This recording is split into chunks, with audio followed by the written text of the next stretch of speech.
Ladies and gentlemen, it is I, the Ultimate Kahuna. Welcome aboard the Iron Seas.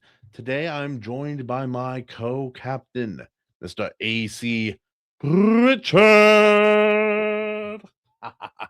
What up? Today we How are we going to be doing? talking about my ex-wife. No, we're going to be talking Yes.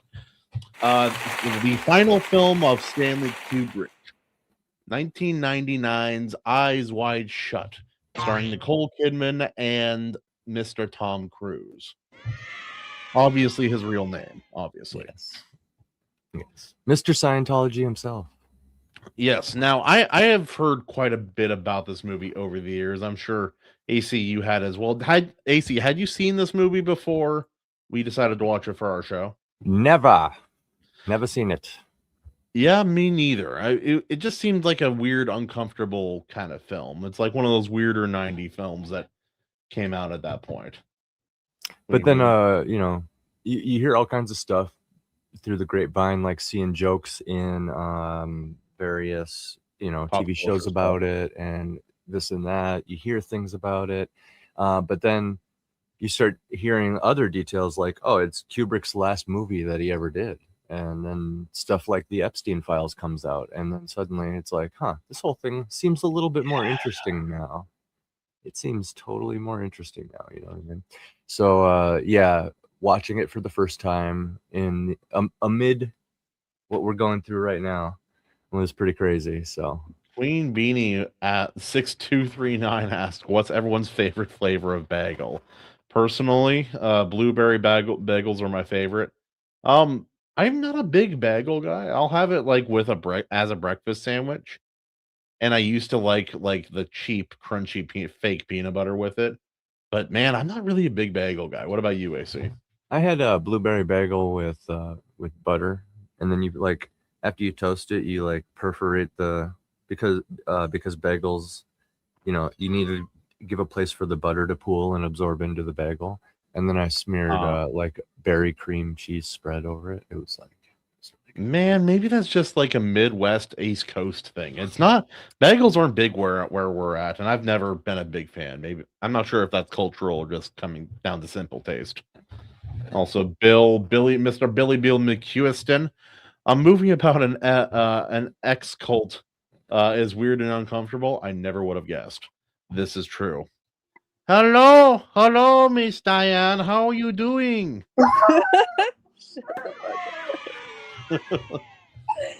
This is my normal voice. Welcome to the show. Thank you very much.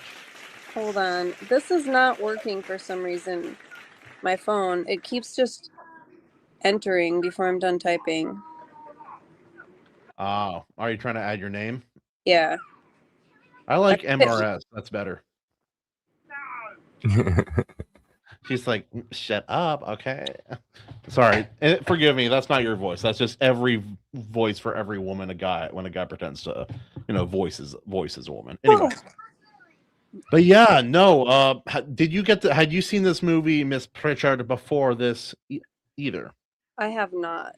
And I was under the impression that it was going to be something because so the summary of the movie says something like the wife makes some kind of sexual confession and then it leads the husband into this world of whatever. But for some reason I always thought that they went to these parties together. That was my impression as well. That was my guess. I'm like, oh, so they both go to this thing and weird things start happening.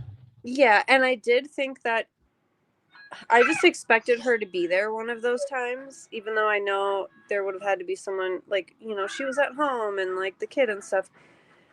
But I will say, for a while in the middle of the movie, I thought I was really actually going to like it because you can ask Andy. I usually predict movies in most insane ways. Like I'll predict everything all the time, constantly, but I could not figure out what was going to happen in this one. So I do like that. This one was it's interesting in definitely that way. off the wall. And we were talking about this backstage, AC, your hubby and I before this, but did it feel like the movie left like it ended? Feel like it felt like it didn't say its final line. it ended like shy of what. Yeah, it felt like there was a lot left unsaid at the end of this film. Yeah. Yeah. It kind of just ended. And right? it was stupid. She's like, "Oh, I know what we gotta do right away." Fuck. And I'm like, It's almost like coming they from cut the from- ending out. Yeah, and coming from me, Well, like that's stupid. I messaged the guys and our little text group with Jared as well. When I was watching this film, I'm like, the way Nicole Kidman is acting in this movie is exactly like how my wife would act during a manic episode. Not even the really weird ones, just like a normal one for her. And it was just like, yeah. that. I was watching. I've never seen anyone capture this kind of behavior on screen the way they do in this film. It was really weird. It was like a blast from the past for me. So and part of how they would achieve that acting in a lot of Kubrick movies is he would have the actors and actresses in certain films film the same scene over and over and over again, as not in like 24 takes or 4 dozen takes, like 200, 300, and 400 takes of the same scene, usually consecutively. So because he's trying to wear them down. I've seen The Shining several times and A Clockwork Orange. Everyone probably in the chat already knows that I fucking hate A Clockwork Orange. I don't like how it glorifies rape. I don't think it's a good movie. I don't understand why it's a cult classic. And I still haven't seen that one. And so we've seen, what is that one, babe, that we watched with Don, the space one? A Space Odyssey? Yes. And that's a good one. It's interesting. I didn't even really care for that one. I just don't like Kubrick has like this. I don't know how to movies put it. aren't really meant to. His movies are not meant to be enjoyed. Exactly, dude. Yeah, if I put this in musical terms, it's like he is progressive music in that, like, there's not necessarily a format or don't like listen to it because you like it. Exactly, it's Kubrick, right? Like this is there's not it's not like the popular radio song. If it's going to be the popular radio song, it's going to be that obscure Pink Floyd song, you know what I mean? Let Michael Bay make the radio hit in this, like, directorially. Yeah, exactly. Yeah, he's a major art house film kind of guy. Like I've only seen parts of, like, there's some of his movies I've only seen portions of. I've never seen a single, like, I've never sat down to watch Clockwork Orange. What an uncomfortable sound effect at that moment. That's really funny. But no, yeah, he has a really unusual way of directing, and thank you. I appreciate you. Well, I'm putting it back in the freezer, so I'm getting milk. Sorry, guys. We got a mobile wifey. She's mobile. Watch out. Mobile Wi-Fi. Right. So I have each scene here that we can go through, but do you wanna like lay out the plot for the listeners quick? I know that's one thing that people look for in these reviews is they like a summary along you with like my little squealer? It's a little AKA my little kahuna. It's a little kahuna. Oh.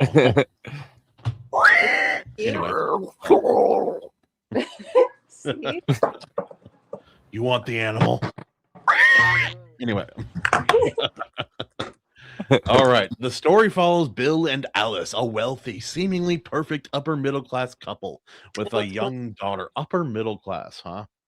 Doctors, upper middle class. Sure. All right. After attending a lavish Christmas party hosted by a powerful patient, where both flirt mildly with others and then return home. I don't think there was any mild flirting going on for either of them, but that's just my opinion. No, that was so over the top and disgusting for both of them. I'm like, he is like, his lips are on your nose, brother. Like, sister, like what's going on? Wait, what? Oh, like when she's dancing with the client or the patient and the older gentleman. I'm like, their faces are so close So like that's beyond a level of that's crossing a boundary. it was bad. She was acting like she was trying to seduce him, and then he ended up getting pretty bad with those two chicks too. And then they made some comment about marriage being, what was it? The line about something about deception. Oh, like a willing. It's like willful blindness. I don't know. Yeah. It was something about deception, about how like, or something about. Oh, you marriage. can't deceive from yourself or something like that? You can't deceive yourself or something like that? I can't remember. It was something self-related though, right? I get really, really tired of the anti-marriage and also anti-Christian propaganda. It's a lot, and this film is kind of about that. Are any of these people having a great time? Is anybody in this film having a good time? Like, yeah, actually, I think Tom Cruise kind of is, and actually, Nicole Kidman was having a great time at that party, and I mean, Dude, I don't know, man. Her dream, like, if I had a dream that I was just getting fucked by all these dudes, I would never tell Andy about it. Well, Thanks. I don't know. I'm really honest with him though, so maybe I don't know, but I have never and would never have a dream like that. Probably. Bill is correct, Katie. Bill is correct here. A proper married couple would go to the sex party together. Oh yeah, Excuse me? a proper one. Thank you very much. No, I don't know how I feel about that because we'll get to the scene. It's her dream. That dream about that. I believe that. So we can talk about the tinfoil too, and we can mention that along the way. But like, yeah, that dream. I feel like that is like one of the punishments that they threaten people with. If we went to a sex party together, we wouldn't be having sex with other people. No one would ever hear about it. Also, right. Most likely. I don't care if people hear about it or not. I have zero interest in watching other people have sex or meet other people. But I will say, I have been to some drag shows in New York that were pretty wild. Yeah. Well, Katie, we should get to your Mexico story later on once we've established all the tinfoil, and we can when we're talking freely, we should go over that because me and Kahuna agreed too. Me and Katie agreed. Me and Kahuna agreed separately. This is a documentary, everybody. Documentary time. Yeah, the first ever documentary on the Iron Seas. I'm here for it. Yeah. So I will tell my modeling mansion party story. My almost run-in with the Epstein crowd. It's a relevant plot point. Yes. In this whole the dots all connect. Even in the first scene, the dots are connecting. But what were you gonna say, babe? Oh, that's one reason Andy and I. Well, I didn't tell him right away about my modeling anyway. So like I knew he did music for, the 3 weeks we were like friends, and then when we hung out that one night, I think I didn't tell him until I think I ended up telling you the next day after I came back or something. I'm pretty sure because I think it was. I told you before we video messaged your mom too, and I think that was. So I think it was like the second time when I like. So we hung out all night, and I ended up leaving in the morning, and I went home. And I showered, and then we were like, we were texting and stuff, and then we were talking about when to hang out next. And I just took a shower and went right back to his house, and then we were, and then I just moved in. But I think that's when I told him when I went back. So, which was actually pretty early because I don't really like telling people that. Like, I just reconnected with a friend that I went to school with in 8th grade.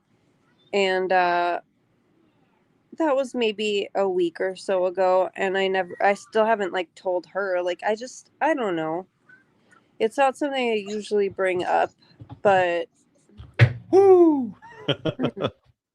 But there are a lot of weird, we bonded a lot about how much we just hate the things we've seen and experienced with the entertainment industry. So Yep. That was Yeah, one thing we my sister talked about that in dance as well. Dance is really bad for that stuff. It's like, interesting. oh yeah, Oh. don't worry. It's like it's intensive train. It's they call them intensives. It's these trainings for up and coming high level dance people, teenagers. I was just talking to Andy about that too, remember, babe? Because I was talking about the child beauty pageants, dance, gymnastics are kind of all little different categories of the same thing, where they're all like putting red lipstick and fake eyelashes on these 6-year-old, 7-year-old girls. Like, what the fuck is going on? It's beyond. I suspect the cult. That's what it's referred to in this movie, by the way. It's just quote unquote the cult. So that's what I'm referring to it as in real life now, since this is the documentary on it. I suspect the cult is like in everything. It's in everything. Well, like the Olympic, you hear stories about mainly gymnasts, but I'm sure like ice skaters, all of them probably have some kind of, and it's probably not everyone in every country, but it's probably definitely, where there's money, there's people that are attracted to power and money and greed and evil. Mm-hmm. And new human stock for their cannibal cult. But there's also this unspoken aspect to it too, that if a group of people in an institution that's like it's been around a while, it's established, and there's a certain way that they conduct themselves. There was this New York cop that I saw this interview with years ago. First day on the job when he became a New York cop, they had a call. They went up on top of this building. They were questioning this guy, and then his fellow officers threw a guy off the roof. That was the first day as a New York cop. As you do. So this is just a side story, but there was a model that jumped off a roof and committed suicide, and I recently just read some really sketchy conspiracy Epstein type shit about her too. So it's like that shit is weird. And I was like, I thought it was because of how they treat models in the industry, but I guess either way it's sad and probably her agency's fault. Like if it's, I kind of think it's like acting as well, and like some of the higher level performers. Most normal people don't have the right kind of mindset to do that kind of work one way or another. And I think something about dedicating yourself so completely to one thing, it can create something of a fractured, like mentally fractured human being in some cases. Not always, but I think the survivors of this shit talk about how essentially, when you piece it all together, it seems like they're trying to fracture people and create multiple personalities for whatever reason. It's like Manchurian Candidate shit, but they like use trauma in kids to do what they think is like demonic magic, but it also does psychological shit that has other weird side effects. And like it's all really dark, and this is a documentary on it. So the first scene here, it has Nicole Kidman disrobing, but in the details of the scene, so right off the bat you got nudity, and she's in front of a mirror. There may be more nudity in this movie than any movie I've ever seen. I know. But I was gonna say, there's in the scene there's two pillars, right? And two pillars are famously these are the Pillars of Solomon. It's a Masonic symbol, where and this Epstein had these. He had Solomon pillars on his island, I believe, in his temple, or maybe the Pillars of Solomon. He had them like in his library or something. He had these two pillars though, and this movie starts with them. So it symbolizes duality, and entry into hidden knowledge. The title itself, Eyes Wide Shut, suggests that you're aware of something, but implying that you're willfully ignorant or denying it. Like essentially, Eyes Wide Shut is what they're trying to get him to commit to by the end of the film. He knows too much. He's seen it. We've given you more warning than we would give anybody else, and it's and even the nudity, most directly, it's just kind of like getting you into what's to come. Hey, this is the movie that you're about to watch. It's foreshadowing sexuality. It's like if you're and uncomfortable nudity. now, this is not for you. But at the same time, there's like nudity is vulnerability. This is like it also. I mean, weirdly enough, this just popped in my head. That weirdly enough, it's like it's you're naked when you're born, so it has like this natal symbolism to it. Also, you're also vulnerable and like under the spotlight, so to speak. Kind of like when the cult has you under its control, maybe. Yeah, no, that's one thing though. You do have to be careful with symbols because a lot of symbols, their modern meanings are not the same as their ancient meanings. For the sake of film, it's not as important, but like what you'll see a lot of modern people do, the parallax view. No, it's what was made in 1974. I have not seen this movie. Bill, you want to tell us a bit about it? Yeah, lay it on us, buddy. Yeah, whip it out. Throw it on the table. So the first scene after that is them getting ready for the party, right? Which it's not the party. It's not the party. We haven't gotten there yet. But he posted the trailer in Discord. Okay. But they're getting ready for their own like rich people party, right? And I kind of figured this is where we would, the assumption here is that the protagonists would brush up against some cultists at this swaggy rich people party, this doctor party or whatever. But that's not what happens, is it? Yeah, no. This first party is pretty ordinary, so to say. It's hosted by a wealthy individual, obviously. Most of the shenanigans come from just bad behavior by wife, husband, and other guests who are obviously aware of what they're doing and that what they're doing is wrong. When I was reading about it on Reddit, sorry, not to interrupt, I just don't want to forget the thoughts. There's people that, so the girl who OD'd and they basically murdered her in the hotel, people online think she actually OD'd and they didn't kill her. I'm like, it was pretty obvious he like confessed, even though he said, no, she died. It happens all the time. End of story. Like, you can tell that they did kill her. Well, that's a thing. They could have given like, hey, you could OD or you could die horribly. They left it a little bit ambiguous, probably on purpose, but you know that they killed her. Like, I'm 100% positive they did. So, real quick, just while it's old enough, it should be fine.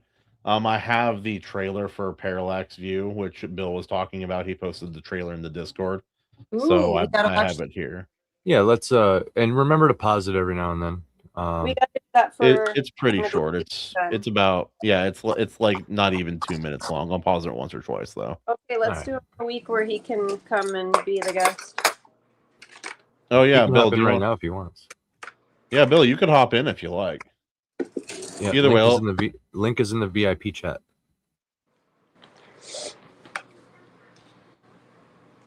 All right. Oh, it's a modern trailer for this older film. That's interesting too. Okay, so we'll play this, and then Bill, if you want to hop in, you can. We have Senator Carroll with us today to celebrate Independence Day. Sometimes I've been called too independent for my own good. Oh shit! Damn. Okay, so it's like a assassination movie. That was quick. Got right into it.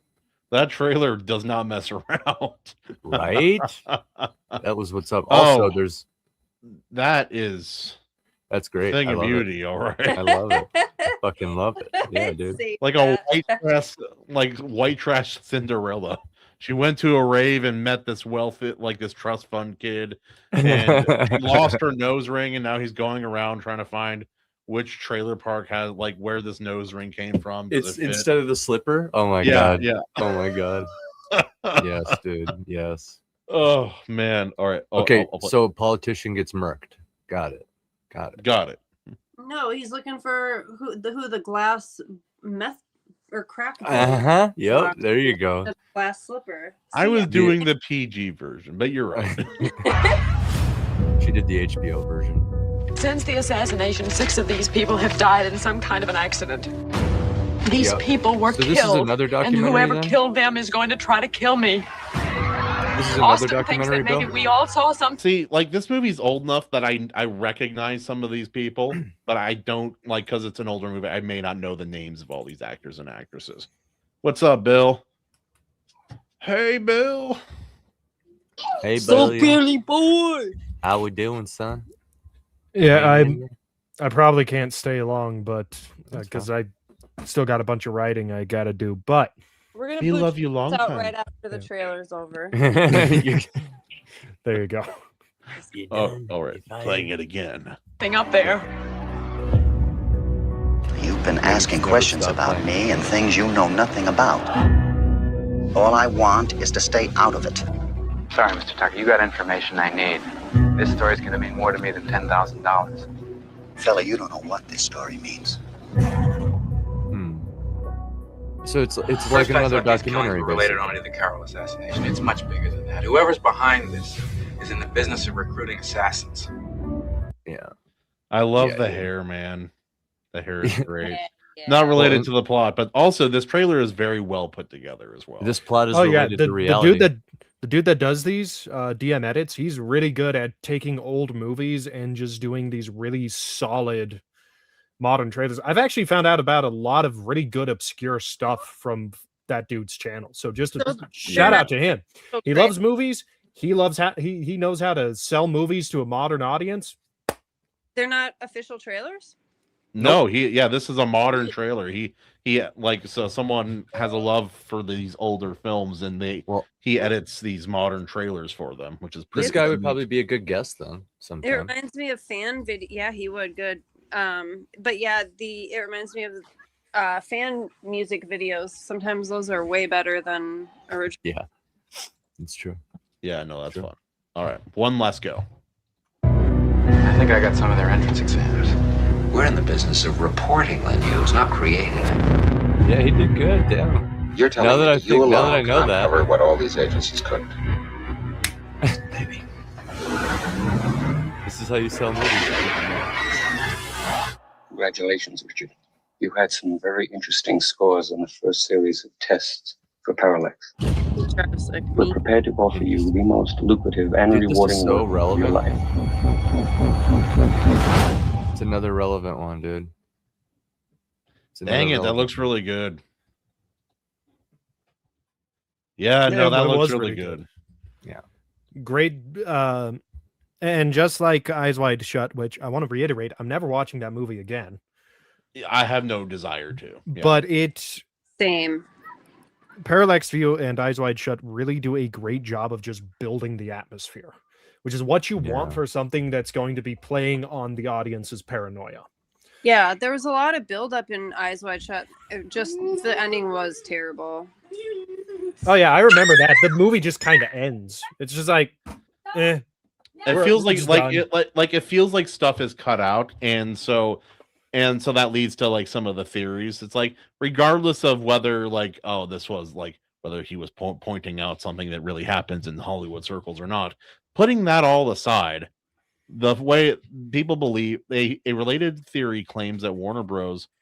Panicked after Kubrick's death and cut 20 to 30 minutes or specific scenes from the film to remove the most damning exposés. Yep. Yeah, with very specific kind of references to child sacrifice and cannibalism and identifiable real people, a bunch of stuff like that. Yep, and I suspect the ending itself, how some children are acquired in the cult, basically. Does anyone know where the Alex Jones was right jar is? I think we all need to Right. drop a few quarters in there. Man, fuck Alex Jones. He sold out for the shekels. Fuck him. I'm so He was still right. ass. You're still right about some things, like they eating kids. The chemicals were turning the frogs gay. Yeah, he was right until magically he got sued over the Sandy Hook shit, and then how do you think he got out of that? He took the fucking buyout, he took all the shekels, and now he's a mouthpiece for all of the. Yep, it's because the Jones that we see now. All the Jews that make all the bad Jews that make the good Jews have a bad name. Yep, and that's because the Alex Jones we see now is a clone. And Zionist. He's a clone. I don't think he's a clone. Body double. But I know for sure that Jizzy Maxwell. Jizzy Maxwell. This one is 100,000,000% not her. Hold on, I'm gonna. Yep, and same with Epstein. Yeah, but yeah, no, this film. It feels like they took things out and still tried to make it feel like a Kubrick film. Because, like, he's not against ambiguous endings. He's not against leaving things unsaid or not explicitly said anyway. Like, he did that in The Shining a crap ton. Mm-hmm. Like, they have a scene with a werewolf in the book, in the Shining book. And in the movie, they just had that weird, uncomfortable, compromising position. Furry blowjob. Dog mask. Yeah. I don't care if you cry about it. Thank you. Chill. I'll stop crying. I'm sorry. I'm. Yeah, Kubrick has a very distinct style, and honestly, with the release of the files and all of that, I'm now a little more curious as to end of life for him, because Eyes Wide Shut is most famously his last movie. And he died. Now that we know what's been going on, completely. Now that the curtain's been 6 days after he showed this to Nicole Kidman, Tom Cruise in the studio, 6 days he died. 6 days later, and then they started chopping up the movie. I'm kind of curious. It could be a coincidence, but because of the nature of this movie, the nature of what's going on now and what we're learning about now, it's like, I heard about stuff like this from other sources starting around like 2016, 2017. The movie seemed like it was a humiliation ritual, like maybe for Tom, like, oh, your wife's going to be naked constantly. And when she is wearing clothes, you're going to see through them. Like, it's just weird. Oh, and then we're going to have a bunch of scenes where you can't stop thinking about some dude, like, all on top of her. And Yep. It really felt like it. Yep. It really felt like it. In defense of that, I don't agree with it, but it's kind of realistic in some sense. Oh, Kahuna doesn't agree with something I said. That's not 100% of every thing I said. No, it's just that I've been like, this movie, like I said before in the channel, like this whole thing, not the whole thing. That's why portions of this film are perspectives. just like what it was like being in my marriage for portions of the time. And it's like when your wife, someone you love, starts saying crazy stuff and acting manic and demonic and like almost in a trance of like just odd movement and behavior, and then they say crazy stuff, some of which you find out later was true. It's a really unusual headspace. It leaves you in a really confused, like obsessive, also escapist kind of like mode of being, and that's kind of how you go on from there. Yeah, you can totally,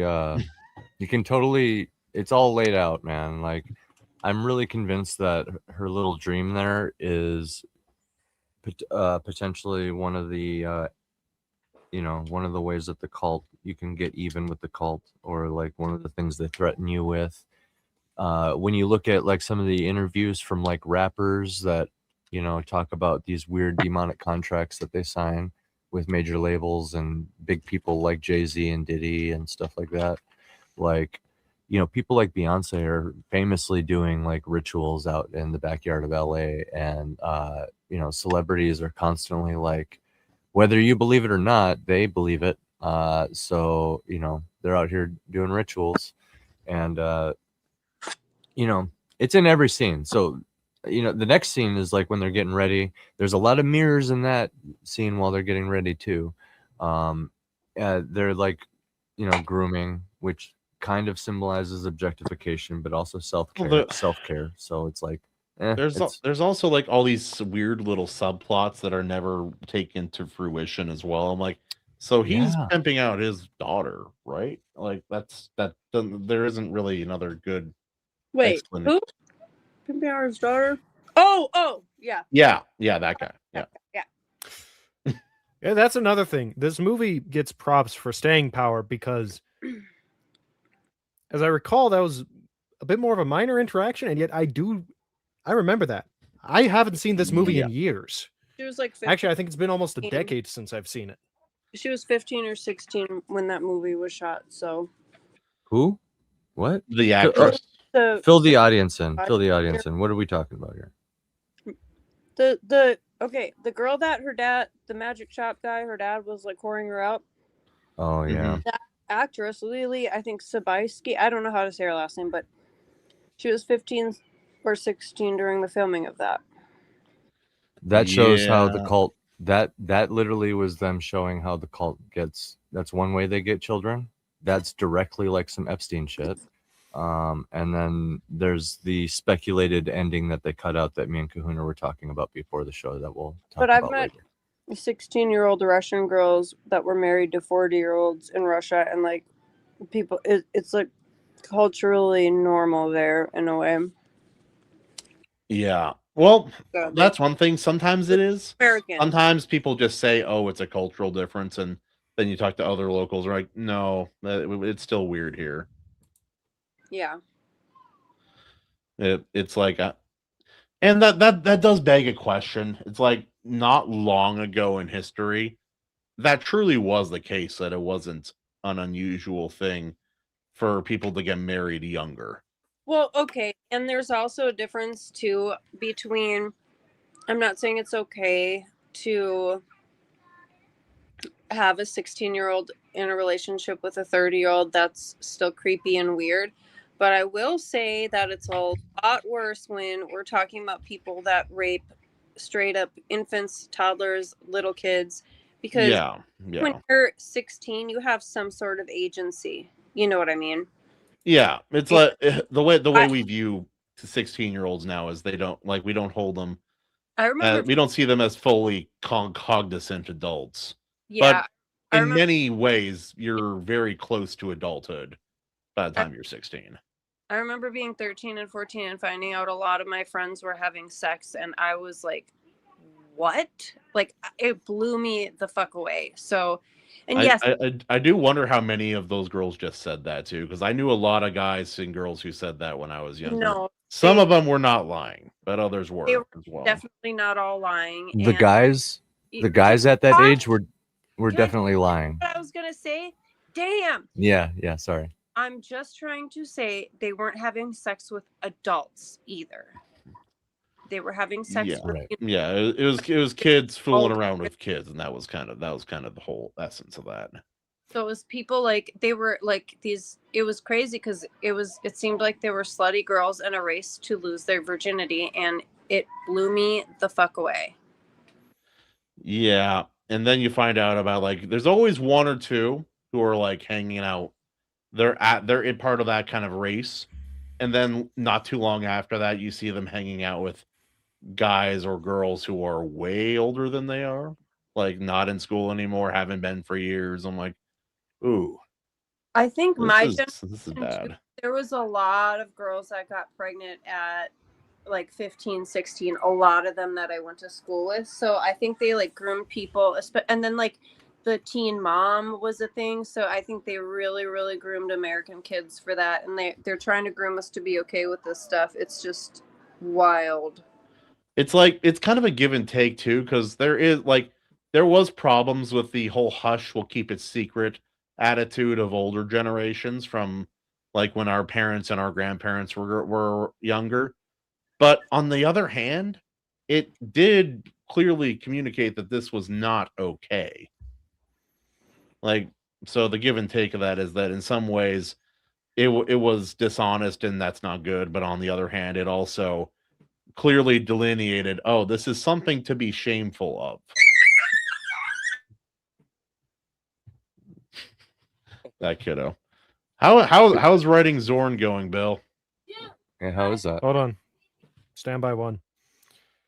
Okay, first of all, this whole thing about, the younger being back in school and hearing your friends doing the deed, I was just sitting there like, wow, you guys can talk to girls? Right, the guys were lying. Any boy. How can you tell me how to do that? If you line up a bunch of boys saying that they were doing it, most of them are lying at that age. Oh, absolutely. But the girls probably not. No, I think with most of the girls at like when you're talking like 13, 12, 13, 14, most of them probably are exaggerating or lying, but not all of them, surely. And then you have like there's a buddy of mine, like really strong Christian family. The older brother was a wild animal, dude. He got kicked out of school for a girl's hands being a little too active on him in the middle of class, which is insane. That's how he got kicked out of school in 7th grade. I'm like, you are a creature. You're not like, what are you doing? You're a creature, yeah. But it's like, no, you see all types of folks, but I think part of it, like I was talking, like when you're talking with Katie earlier, is like certain industries expose a lot of highly athletic and capable and motivated teenagers already used to following instructions from perfect strangers into these environments without their parents, and often with other people who are raised in this industry and don't think all the weird things are weird as well. It's like hearing about some of the stuff that went on in dance, like stuff because that's my point of reference. Crazy stuff. Sorry for the absolutely screaming and squealing. Bluey really, we almost never let him watch it anymore because he starts acting like a big old brat. He acting a fool. Oh yeah. We used to love Bluey, but we see what's going on. It is Australian after all. Well, there's not well, I guess there is a lot of cuts. Yeah, there's a lot of cuts in this. I never realized that. I didn't think it was so bad because it's not every scene. Some are longer, but like some of it's like cut, and it's really bad. Yeah. Hold on, we got a Mr. Definitely not John A. Douglas. Hail! Don't mind me lurking. Me putting the final on his second book in his series Lionheart. Is he in here? What was that? Is he in the chat? Yeah. Stop, Douglas! I still need to read the first book. Dude, it's Hail, That's what I hear. We'll do it for the book club. Let's do it for the book club. What's been going on with that is this is not a sequel to his first book, The Black Round. It's like both of them are starting points to enter the Allspire like series. Like basically both stories take place around the same time, just in different parts of his world. And none of the books are going to be prequels. Everything in the story is going to be going forward. And that's how he's decided to run it. But The Black Crown by John A. Douglas, excellent book. Definitely worth checking out. I read it for the second time just recently. And Lionheart is going to be coming out soon. Excellent book, douchebag. Orcs. He's such a sexist prick. Anyway, how's the Zorn writing going, Bill? Well, I mean, my biggest issue is just not being good with my own discipline, which has been a persistent issue for the last 10 years and has only just now been an actual fault that I've had motivation to try and rectify. On account of now I have a schedule and I have people reading my stuff. Yeah. That aren't people that I know personally. I was on an episode of the Blasters and Blades podcast. It has not been released yet. And in the post show, one of the other guests was like, yeah, so I'm reading your stuff. And I was like, what? Really? But why? I mean, no, yes, that's good. That's good. You want to be reading it. Me like, yes. Actually, it wasn't even the post show. It was like the end of the show when we were doing the outros. So you're gonna anyone who watches that episode is gonna see me fumble. You're gonna sit there. You're lying. No. No, that's great. I don't care who the IRS sends. I'm not paying my taxes. Taxes are theft. Anyway. But no, it's like going. I found out some of my subscribers are friends of my parents. My parents do not like my videos. They've been pretty clear about that. It's fine. Most of them anyway. But all their friends think I'm really, really funny. So I call this a win. Oh man. So does this I don't know, how do we rate this movie? No. Wait. Is this movie a sink or a float? Here. Well, it is a solid Epstein Files out of 10. Yes, it is. Yeah, it's hard to say because it's so true, and it does a lot of unique things, but at the same time there's some aspects from like a storytelling and movie making perspective that do kind of fall, and that's like I'm thinking about like things like the ending and maybe some pointless scenes or seemingly pointless. Maybe they were trying to do some symbolism or something, some foreshadowing maybe. But yeah, even some choices Bill makes. What's this mean? More. But then at the same time, there's Food. there's nice details, like the password is being Fidelio, which is fidelity, and he's like kind of being sneaky around his wife, away from his wife or whatever. Yeah, no, the whole if your wife starts saying some crazy stuff, all sorts of weird temptations and crazy thinking will enter your head if you're not prepared for it. I'll say that. And it's times like this I'm glad that I'm scared to talk to women. It's not you, it's actually them. They're all afraid to talk to you, a handsome young man, glasses and all. Me and Katie were kind of saying too, it's kind of like God giving him a series of tests. Most notably, the most on the nose is when he's literally going back to bang the prostitute.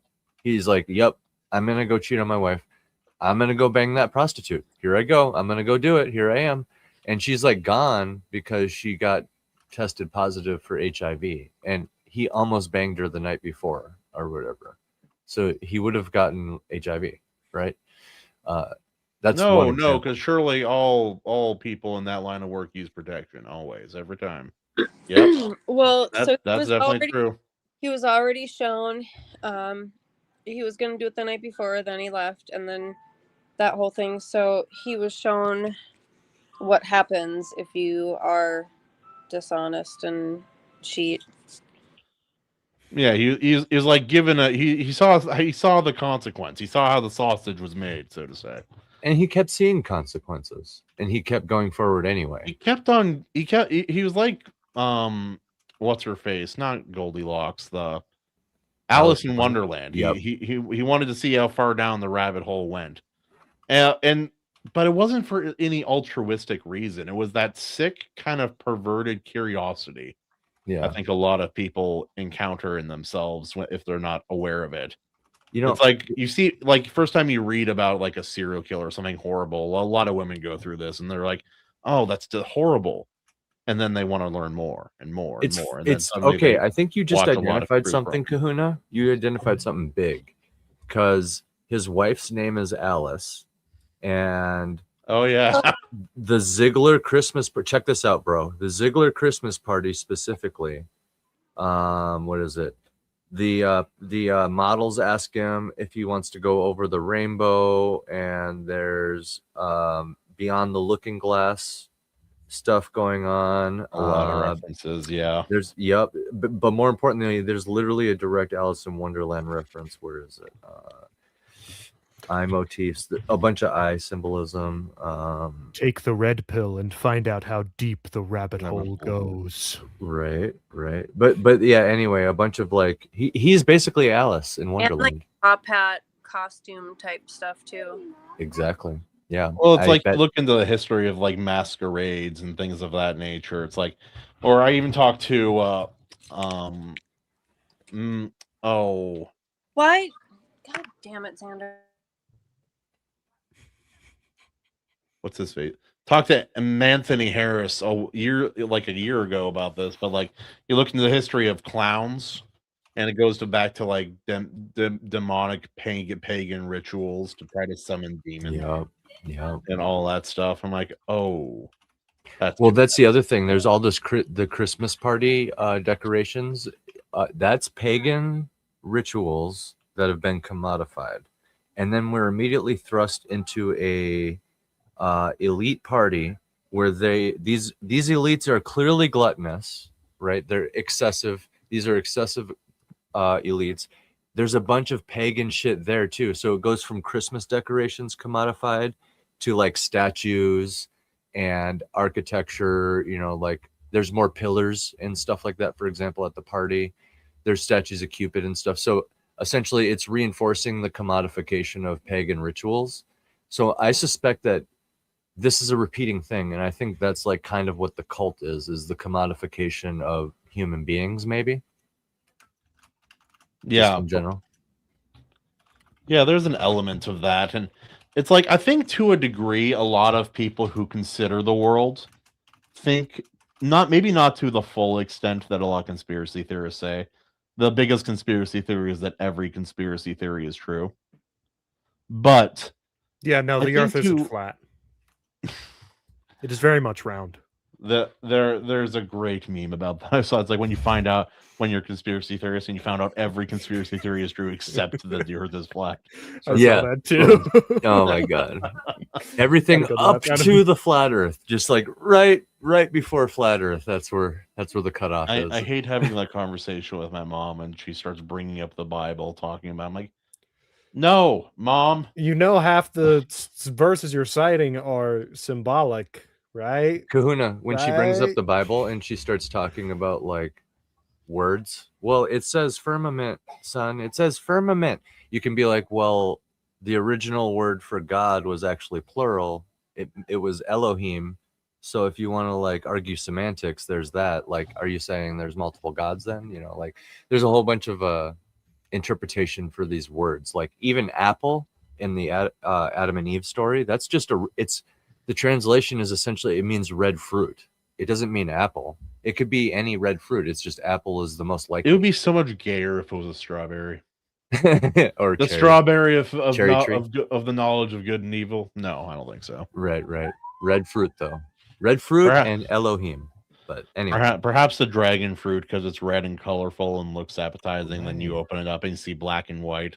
Mm-hmm. Yeah, that's crazy. Yeah, that'd be crazy. Fun. Yeah.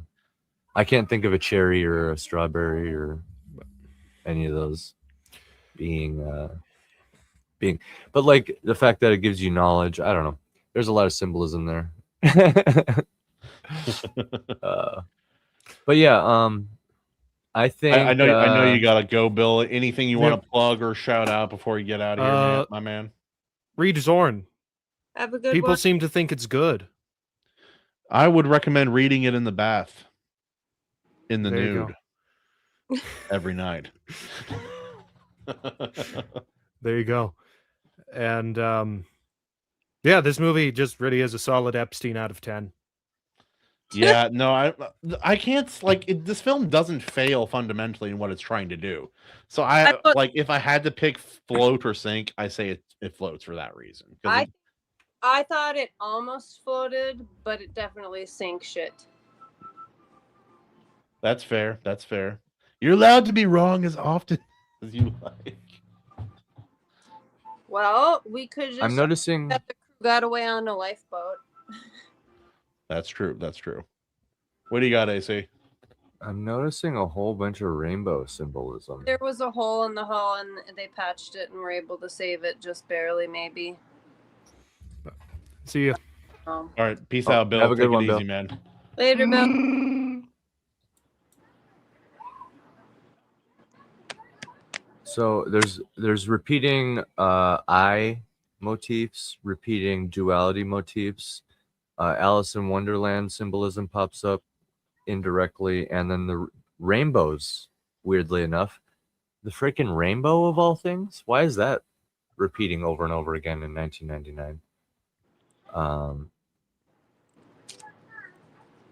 There was a it's big always where the push for, rainbow like ends. that and was stuff. right around the time. There's a lot of push for gay rights stuff back right. then as well. Yeah, Can you guys hear the wind howling here? I can't. I can hear it actually a little bit. Yeah, for sure. Wild. It was in the 40s, the first fall spring, and then it was pouring, and now it's gonna snow for 3 days and then be negatives for 3 days. So Yeah, no, but yeah, no. This movie is uncomfortable because it's kind of just true. Like there's so much of it is, and also, oh, what I was saying before. Yeah, no, in a lot of fiction, you'll read about stuff like this. So I think, like, for people who consider the world, whether they say they do or not, some parts of them believes either that these kind of secret societies exist, have existed, or could exist. But there's also a whole bunch of people who don't really who say they don't believe it, but when they watch fiction, they're like, "Oh, this makes sense." And I think that is more emblematic of what they really think. Like in their heart of hearts, whether they say it out loud or not. Right. There's this recurring mirror motif too. The mirrors keep coming up, and at one point the prostitute, Domino, the prostitute, the song that's playing on the TV is Bloomin' Love, which is about infidelity, and all the mirror stuff going on is a direct reference to the shadow self, which is even more directly referenced with the book Shadows on the Mirror that she has. So there's all this duality, all these mirrors, all these rainbows and references. What? Where does she have that book? I think it's like on her what is it? I think it's like on her table or something. It's in her house somewhere. It's the book that we had, and we thought it said something else. Do you know what I'm talking about? Shadows on the Mirror. Oh, there was another book that stood out to us. I know what you're talking about. Yeah, and we both thought it said something else, and I can't remember what it was. Yeah. Was it sociology, and we thought it was something else? Yeah, something like that. It was like some sociology thing. But all the shadow self stuff feeds into the cult thing, because I feel like We thought it was Scientology. That's right. We thought it said Scientology, but it said sociology. You're like, whoa, no, oh, yeah. But yeah, I feel like that's kind of the whole thing with the cult, right? When you hear some of these weirdos talk about it, is like you don the mask and the costume, you put on the costume, and you become like your shadow self, or something like that, which you give into the darker temptations or whatever the. Well, there's also this idea of slippery slope. This whole thing starts off because not only it starts off what starts it off? Really what starts it off? They both flirt and act inappropriately with people they're not married to at the party. They're both aware of it. Then she snaps and talks about this very explicit dream, seemingly for the purpose of either maniacally revealing how she really feels on the inside, or for the purpose of hurting him, or both. It can be both. Try to manipulate him. And then every choice and every reveal leads to the next thing. Yeah. Well, she was, confronts him about oh, you've never been jealous about me. But then the whole movie, he's definitely jealous because he can't stop imagining her fucking the guy that she wanted to. Didn't fuck. Yeah. Well, that's the thing. I don't know. I'm not every guy, but as a guy, it's yeah, if I have a beautiful wife, people will flirt with her. That's kind of a fact. Or it goes the other way too, Mrs. Pritchard. You told me about girls who were flirting with your husband or wanting to talk to him through you, which is wild. Dude, it is the most insane shit in the world to Did I say this on our stream already? I know you. I think you just told me, but I don't know if you said it on stream. Okay, you guys. So this is a true story. I am in a group for making girlfriends in Minnesota, and this has happened 2 different times where I met people and started a friendship with them, and so it started out like they liked Andy's music and they were fans or whatever. But I quickly realized they didn't want anything to do with me, because instead of like asking what I'm up to or how I am, they just would constantly ask about Andy and like we're obsessed with him. Yeah, he is dreamy. No. Yeah, I get it. But I think that's something a man would never do. Like Andy would never. I just can't see a man like befriending him and then just constantly asking about me and being obsessed with me. Or I mean, anyone. Like I just feel like that's only a woman thing to do. And usually, like, you know, as far as workplace gossip and all kinds of things, like I've seen men do shit just as much as women. So there's a lot of things that don't just apply to women where people say they do. But this specifically, I swear it's like men would not do that.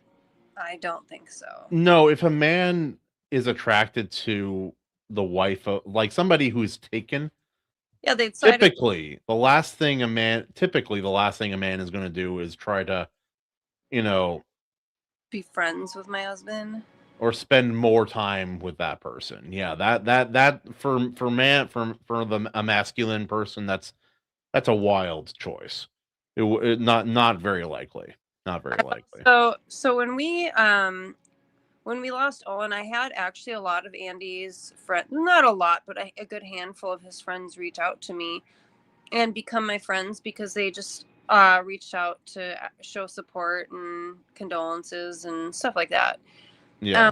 And so I'm still friends with some of them to this day, but one in particular made it a point to, and Andy had already told me, but she didn't know that, but she for some reason thought it was like, and I was still friends with her after this, so she actually deleted us on everything because of being really super liberal, and we're not, so you know, we're evil.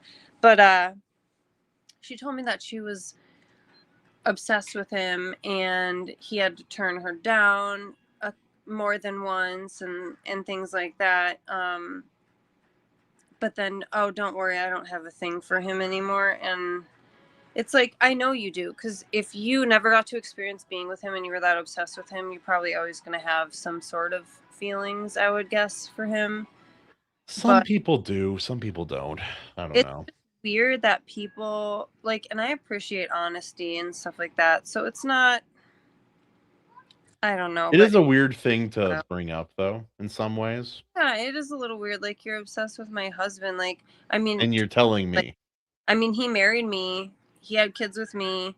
I know who he fucks every night, day, all the time. So it is what it is. But it's still like, I feel like it's true. My friend, you seriously are just after my husband. It's fucking weird. Yeah, well, I can't so I have a buddy. His wife, I trust Andy. Smoking. Mm-hmm. One day I'm just talking like, are you talking about man, the things I want to do to your wife. Like, no, that would never. That would. Even if that was the feeling. Yeah. That's not something I would ever communicate. I would just like, and also that's the thing too. Cheating isn't just, oh, 2 attractive people made a mistake. No, it's nothing happens on accident. Yeah. To a point. If you like, you can't cheat with somebody if you're not spending time with them. Well, it's also like, I don't care how like fucked up you are or drunk or whatever, you have to make that conscious decision, and it's so much easier and more respectful to end it with the person first and then pursue the other thing. And people don't do it because, oh, just in case it doesn't work out and blah blah blah or whatever. But I think, and it doesn't count to just break up with someone and then go fuck someone and then get back together with your partner a couple days later. That's just as bad as cheating, if that's... Well, it's the same. It's more steps to the same thing. Oh, at the final scene in the toy store, first let's just acknowledge that they're taking their child to the toy store where people buy toys, where people show up to buy toys. There's the association with her kid. Symbolically, that can mean a lot of things, especially when you think of it through an Epstein lens. But more importantly, their daughter is eyeing something called Magic Circle. And that is what was going on at the cult party. They had a circle of naked women that was like an occult circle. Every Christmas. So right there, that associates her with magic circles. And the previous magic circle we saw were these objectified women that were being basically trafficked. So that there's your direct connection of their kid to the cult. So 1 + 1 = 2. You can connect dots on a graph and it forms a line. I think the original ending was them like passing their kid off to the cult. I don't think so at all. Well, in some that's why the ambiguous kind of nothing burger ending is irritating partially. Because there's that, and there's also the fact that she's like didn't not say I would sell my kid to be, into these horrible people, but it's like I was ready to give up everything for this one thing. And I'm like, I think that's a stupid theory about they gave their kid away. No, they did not. It's more compelling if one of them did than both of them in some ways. Yeah, they love their kid. It didn't happen. You think that they were? Do you think he's handing Alice over then? Because that would actually bring relevance to her dream. That her dream comes true. No, I truly think they just went home and fucked and went back to their normal lives. And then they got divorced later for other reasons. No, yeah. Okay, you guys, literally he learned what happens when you even entertain that stuff. It kept not working out and bad things kept happening. The HIV, him getting stalked, the murder that was on him. Like, he apologized to wait. No, never mind. I'm thinking of something else. But he definitely felt guilty about it, and yeah, I really think that it was like just a little rough patch in the marriage, and they got over it. Well, and simultaneously, the final line from Alice saying we should go fuck kind of implies that she's got this like carnal darkness a little bit. If you're not just looking at it as like an innocent wife and husband. Well, they hadn't fucked the whole time in the movie, I'm pretty sure. And they're sexually frustrated and then not getting along, and like all of this stuff is happening. So I think the moral of the story is, had they been fucking each other instead of entertaining the idea of other people, it would definitely, And there's also an element of fair. Yeah. If you and your woman are not getting along for a while, doing that activity can be something of a reset button. It doesn't usually cover up any, well, it doesn't long-term fix anything, but it is a good reset button. It's a good reset button if things have been going weird. Well, Andy and I actually made Billy Judd, a deal or promise or whatever to each other, but we agreed when we got together that even if we were in an argument, we were going to put that aside to make sure that and so we've actually done that when we've been in like arguments or like mad at each other, not like huge like blowout arguments or anything, but when we're like in a disagreement or like irritated at each other, we have actually made it a point to still be intimate, and it actually like has totally It's really resolved. hard to continue being upset with somebody. Well, yeah, and so like it's not like we went back to arguing afterwards. So I highly recommend being that way because intimacy is extremely important. Yeah, no, it is. And I've seen too many relationships where it was weaponized in some form or fashion. Yeah. Same with kids, and yeah, that's horrible. Yeah, no, no. If you're with a malevolent person or somebody who's just generally selfish, they're not above using whatever is at their disposal to get their way. Yeah. Nobody voted for Frank the Bunny. I don't know who Frank the Bunny is, but from Donnie Darko. Yep, Donnie Darko. Oh, I haven't seen that movie either. Yeah. Who put that up? We got Billy Judd in the house. I'm happy to see the Any Random American President got some votes because, there's always the guy with the creepy president mask. You know what I mean? Well, I'd probably be the Plague Doctor, otherwise Frank. I chose Plague Doctor too, babe. That's why I married you. I would definitely be the Guy Fawkes because I'm dramatic. There'd be a whole gang of Guy Fawkes in the corner, like just posted up, like so. Yeah, no. Uncomfortably tight shirt, no pants. Guy Fawkes I mask. do That's not the like. uniform. I don't like V for Vendetta either. I think it's a really stupid movie, personally. Wow. I know. It's okay. I forgive you. Fucking hater. It's a faithful comic adaptation, correct? What up, animation? Yo, ayo, how you doing, home slice? Skizzle dizzle. Hey, how's it going? Home slut for some reason. I don't know why. So Ayo, did you get to watch Eyes Wide Shut, or have you seen it before?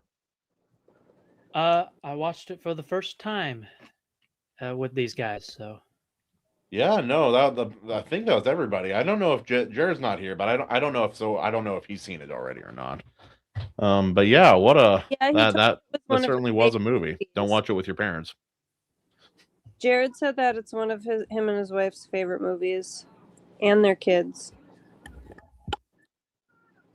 Nice. Yes. I somehow don't think they're. I'm lying. Okay, I'm like, that doesn't make sense. But I'm like, I miss Justin. That being said, I'm pretty confident Evely would hate this movie. I think he would have DNF'd it. Yeah, he would have not finished this film. He might have DNF'd I can it. say Yeah. that.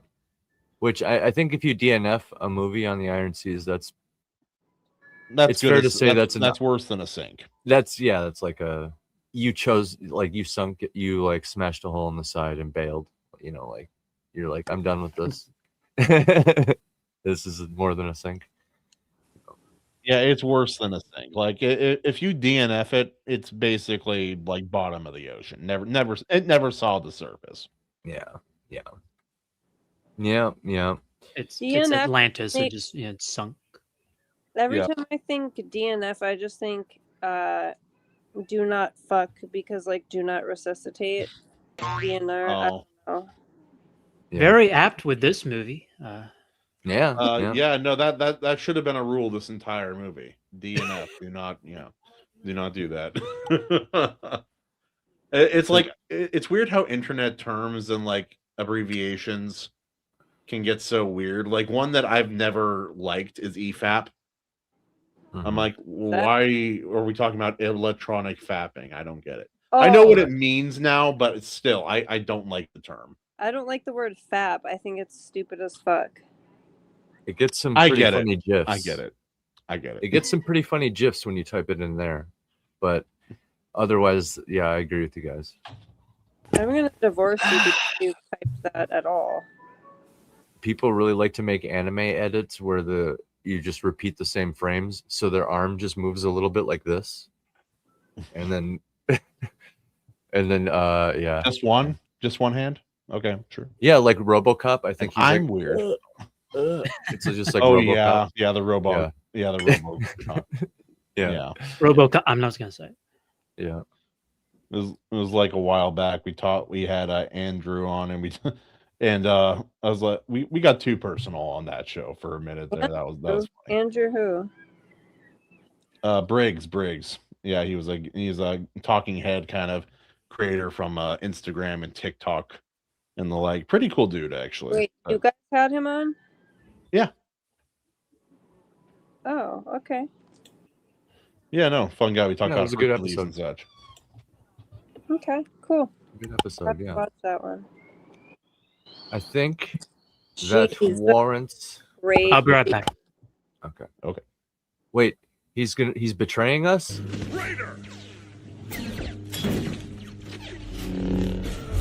What the fuck, assholes? Remember when we wanted to get rid of that? Remember when we wanted to know what that meant? You guys, I have never lived somewhere in my life that we got so many windstorms where it's just constant howling wind. It's kind of creepy. I like a good storm, but if I'm working, it can get dangerous. Like for the kind of work we're doing right now, these trusses are so they're 72 feet wide. They're built in 2 parts, and they're so flimsy. If we have major wind, it would bone me for work right now. No, you love getting boned. This is true. This is true. The cops think so in their reports. Anyway, And the Nubian queens that you pull, right? yeah, pretty much. I don't know. People's- Yeah, I dated like 3 or 4 black women in a row. It was not on purpose. It just happened that way. But it was just like, happened. Yeah. This is starting to become a pattern. But Well, They want I that. like to them. They want that caramel Hawaiian baby. the fat white skinned That's Hawaiian, yes. about babies, and you want me to hijack you right now. Oh man. If All right, you I'm don't put back. a baby in me this month, I'm gonna get really fucking mad. Oh yeah, she's been hunting for baby. Hunting for what? Excuse me. We're So, trying to have a baby, Kahuna. Oh, okay. The Hey, house- what Kahuna, did- when a mommy and a daddy like each other very much. so which kahuna has the female penis? No. Married couples should always be fucking, even if they're not trying to have a baby. So ABF.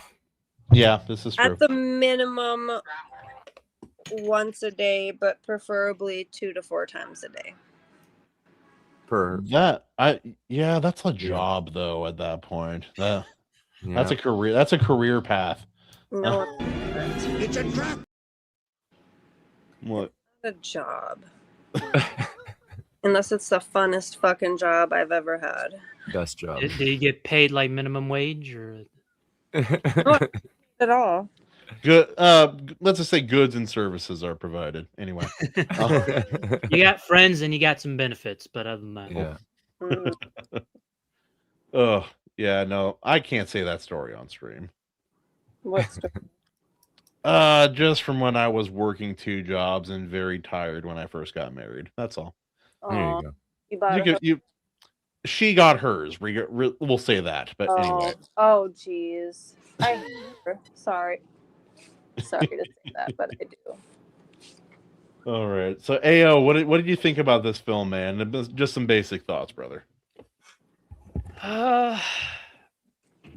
It turned them on. I didn't think it was a bad movie, but I wouldn't Watch it again. let it float. See, Kinda I'm weird. with you. I really did appreciate that it wasn't predictable like every other freaking Right. Yeah. movie to be that I watch. I saw what Kubrick was trying to do. Yeah, no, every Like, scene. I saw the story they were going for. I can appreciate it. If it wasn't as explicit, I think I would float it. Yeah. So I think he was kind of going for like. So it's not like I agree from a personal standpoint, but I can't say that like from the perspective of what he was trying to do. I think the shock and awe was part of it. Yeah, true. True. So what did Bill vote? Did we get his? He said he would liked it, but he would not. He never wants to watch it again. I kind of feel like that's everybody in this, in our So group. is Jared going to be the deciding vote? Are you, Jared? Hello, Gerard. How was What's girls' up? rehearsal? Do you got a Swan Lake ready for a performance? All but my everything but my purple tights for the second act. They're still a little loose. I would like them a little more snug in the undercarriage. But and I promise next time I show up, I'll put the tail on the proper side of my body next time. That's funny. I mentioned you, and then you just pop up on the screen. So, did you watch the movie? I did not re-watch it, but I have seen it. Okay. Yeah. Sink or float? Ooh. As a work of art, as a film work of art, I think it floats. Yeah. I don't think anybody's under. It's well done. Yeah, it's well shot. It's well acted. Well done. Just the entrance scene when he enters the party with the cult and that choreography with the ritual, you can't really knock that. Even like with the nudity and stuff, it's like they're all going for something. The ritualism is all there, and the choreography, it's like flawless. Yeah, like So it's like they're doing it right there. Acting being good and visually, I mean, not talking about all that stuff, but visually and parts of it and how it was not super predictable. I guess I'll concede that it floats too. You know what's crazy about this stuff? It's crazy from a technical standpoint and like a reality standpoint, but like technically, like it's crazy that entire thing was filmed in England, and they built that outdoor set to look like a New York street. I was wondering if that was a built set of New York, because it kind of looked like it, but they also did a really good job. Yeah. It's so good it makes you wonder. It's like a Blade Runner set. It's like, I know this isn't obviously a real street, but it looks like it should be a real street. Yeah. I think like where you like like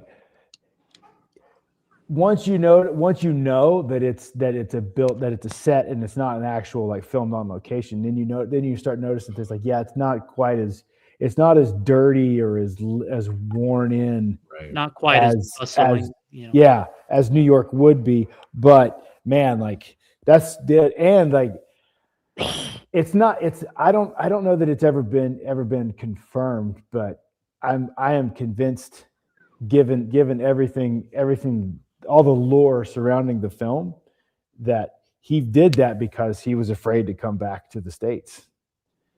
Yeah, there's been some talk about it, and the way this movie ends, like we've talked about this too, but since you guys are here now, it feels like it ends without saying its final line. It feels like like there's a lot being left unsaid. The end.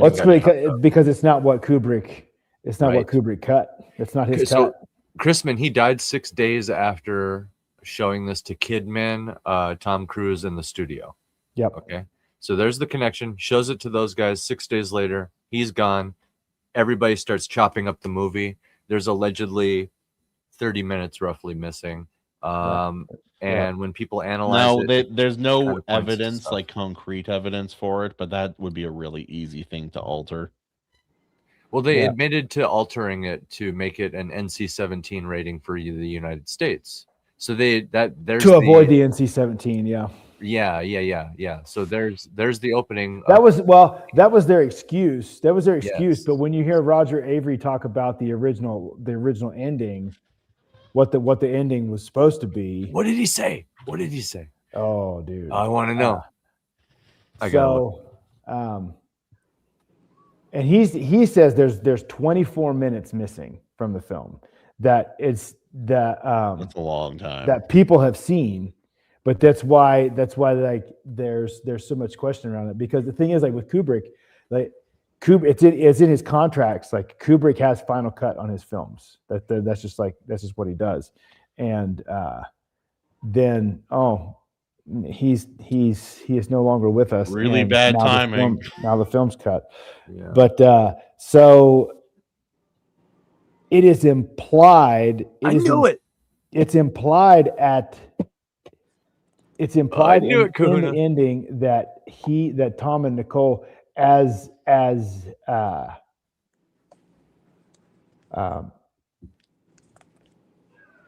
it wasn't like it's not it's like as payment and part of the acceptance into that cult, they give Joining their the cult. child to the cult. That makes her dream foreshadowing then. Yes. That makes her dream foreshadowing. Yes. That's I knew AC was going to have a heyday with all the symbolism in this one. Roger Avery, for those listening, Wait. is the co-writer Why do we of think that they get? Why really logically do we think they gave their daughter to a cult to join it? It's because of what they're talking about. They're talking about, well, at least we survived, at least we're okay. And then symbolically, they're in a toy shop. The child is checking out things that say stuff on it like magic circle, and the only magic circle we've seen in this movie so far was a bunch of naked women at the cult party. That's not what I mean though. Why are they giving the child away? Because To join the cult. To join the cult and avoid being killed.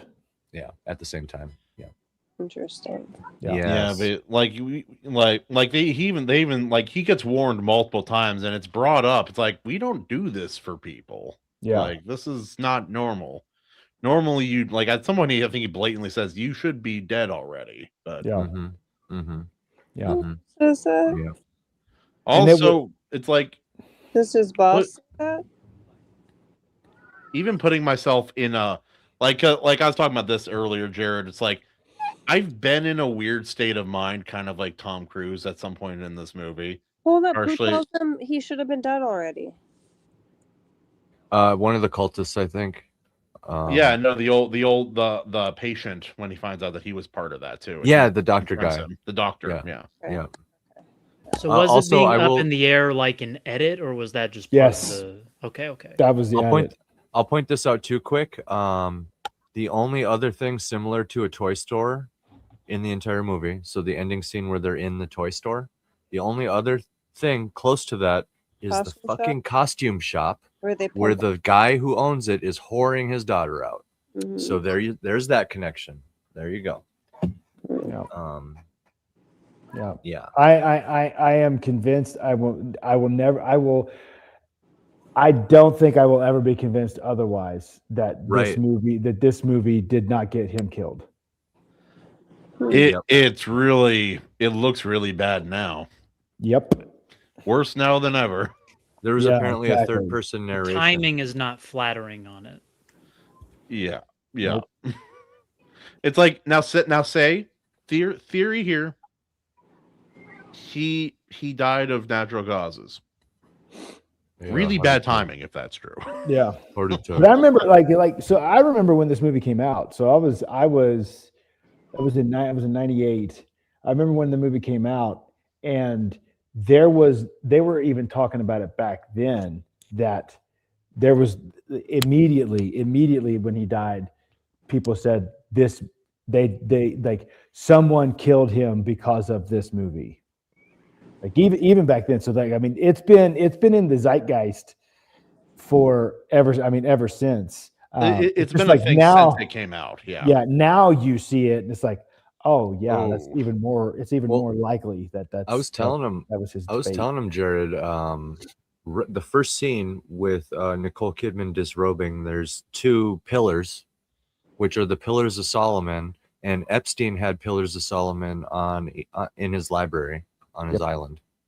So there's that connection. There's Pillars of Solomon constantly. They say it's Masonic, but people like Epstein are fucking all about that shit too. And when you look at what's implied about what they actually believe with like worshiping like Nimrod and Gilgamesh and like Moloch and all these deities and stuff, it's very Babylonian, which is right in line with like Pillars of Solomon shit. So there you go. First scene right off the bat, they just ripped the Band-Aid off. There's the Epstein connection right away with naked Nicole Kidman or whatever. So Yeah, no, and that's the thing. Like, I've seen art house films with nudity before too. I don't think I've ever seen a movie with this much frequent nudity in it. Yeah. Like, it's almost every scene with Nicole Kidman. It's either something she's wearing a sheer, or she's naked. And then later, obviously, with some of those other scenes, and then a bunch of the side quest kind of things going on in this film involve nudity in some form or something explicit in some nature. But like, it does make sense. It is the subject matter, but it's just a lot. It is a lot. Yeah. While watching this film over and over again with one hand. Anyway, And you read that that all they cut was like they tried to say that the only thing they cut was like the gay and lesbian sex scenes at the party or something. Like 24 minutes, 24, right? Yeah, 24 minutes of gay sex. Like, come on. No. Yeah, and that's the thing is, like, with Kubrick is there. Kubrick is notorious. I mean, his films are famous because there is never nothing ever shows up on screen that wasn't deliberate. Like, everything he puts in a film is deliberate. If it's a Kubrick film and you see it, he wanted you to see it that way. And so, you know, you start adding all of that into the lore of the film, and it only lends credence to him being offed, because he was pointing a finger or like holding a mirror up to things that don't want to be scrutinized. Yeah. And yeah, you just weighed against his life. Like, ooh, that's a rough one, man. That's a rough one. So like, this film just has like, there's an aura to the. Oh, I hate to use that word because it's how it's been. It's a real word though. It's been co-opted, but There's a vibe. A presence. Yeah, like there's some stank on that film now. Yeah, bro. Apparently one of the things removed was a voiceover narration, like an internal monologue. Yep. And because Kubrick's films are notorious, they all have a narrator, except really. Oh well, it's definitely removed then. Don't quote me on that, but I'm pretty sure like all of his major films have a narrator. Well, here's one example. Because apparently there's a novella or something that inspired this. So I had the AI here try to piece together the clues here. One of them might have been something along the lines of like, the gray of morning awakened them only too soon. Alice had to take Helena to school, and Bill had a number of early appointments. So the evening hours passed in the predetermined daily routine of work, and the events of the night before began to fade. Right? Something along those lines. But you can see why they would remove the narration with details like Alice had to take Helena to school, because later on, wouldn't there be internal thoughts and stuff about him making the trade, joining the cult, the cost of it, these things, you know? And when you think about it, there is long periods of silence where it really is begging for narration. It really is. Yeah. And like, I'm also thinking particularly about when he's imagining his wife cheating on him. No, for me, again, this whole film feels like a weird trip down. It feels familiar. In a really uncomfortable way. Yeah. Because like not the cult stuff, no. But like a lot of the other feelings between husband and wife, weird interactions and weird feelings and weird choices going on. It's like, I've been through all that, like really close to that, remarkably close. And it's just not, it's really weird to see it on screen. Yeah. It's going, ooh. Especially like that manic, weird energy she had, like the almost trance-like way she was speaking, and the like this weird, it's like she was possessed. And I'm like, that my wife used to act like that a lot. I'm getting a coffee refill. I'll be right back. That's your fourth cup. Like you're just kind of going through the motion. You're not really thinking about it. No, it's like, well, it's like the soul, her soul's gone, but something is driving the suit, and it's not really her. And that's I've had a marriage where there were times like that. The more I look back on certain portions of my marriage, I'm like, there are some really, really unusual things happening. Like, and some stuff I can't talk about publicly, but like privately at some point. But yeah, just crazy stuff, man. And and then also like, Jared, since you got here, AOU too, it's also like this aspect of the slippery slope. Like, every choice each character makes leads to the next bad choice. Like this whole film, you could have called it slippery slope. I was actually surprised by like how lucky Tom Cruise's character was, like over and over and over again. Mm-hmm. Well, yeah, he like the idea of he didn't really he's getting all he did these not second face a chances real over and over. consequence for any of the actions he and his wife took. Yeah, like he wants to sleep around, but like he just doesn't quite go for it. And then when he does go for it, it's too late. And then it turns out he was like she had. And it turns out like, oh, she had like HIV, and it's like, oh, he missed that barely. And it's like, okay, it's like dodge a bullet. Yeah, like 3 times. I'm like, it's like the idea of he wants to spiral, and life is giving him every opportunity not to. Yeah, and his wife's going crazy, and it's like also Jared. So imagine you're at a Christmas party and you see a guy dancing that close to your wife. Hold up. Wait a minute. Yeah, you could at least politely be like, "Hey, may I have my wife back?" No, I wouldn't be polite. I've been through this. What you talking about? I've been through this pony show before, so no, I don't play that. No, I would not. I would not. Not that your wife would ever do that. I know that. Just like put yourself in that position. I'm like, I would call that like that's not. We call that where I come from. That's grounds for an ass whooping right there. Well, yeah. I'm just saying if you didn't want to catch charges, or like maybe maintain like good decorum with the fellow doctors or whatever. But maybe you got to establish some dominance if that's going on. Sir, let the doctors watch. Would you, if it wouldn't inconvenience you, get your lips off my wife's nose? Thank you. yeah. Get away from my woman while I piss on this here tree over here and mark my territory. That's my wife. That's not your nose. I peed on it first. That's mine. It has my scent on it. Yeah. I marked my territory anyway. I see why you didn't rewatch this, Jared. I don't have a desire to ever watch this film again. No, it's especially like I had no desire to watch it before Epstein was ever arrested. Like before the general public even knew that name. And I have less than zero desire. I have negative desire to see this now, to see it again. Yeah, because it looks much worse. Yo, RJ, what's up, man? What's up, dude? We're hanging out, we talking, we having a good time. But yeah, no, so everybody I've talked to seems to have the general consensus.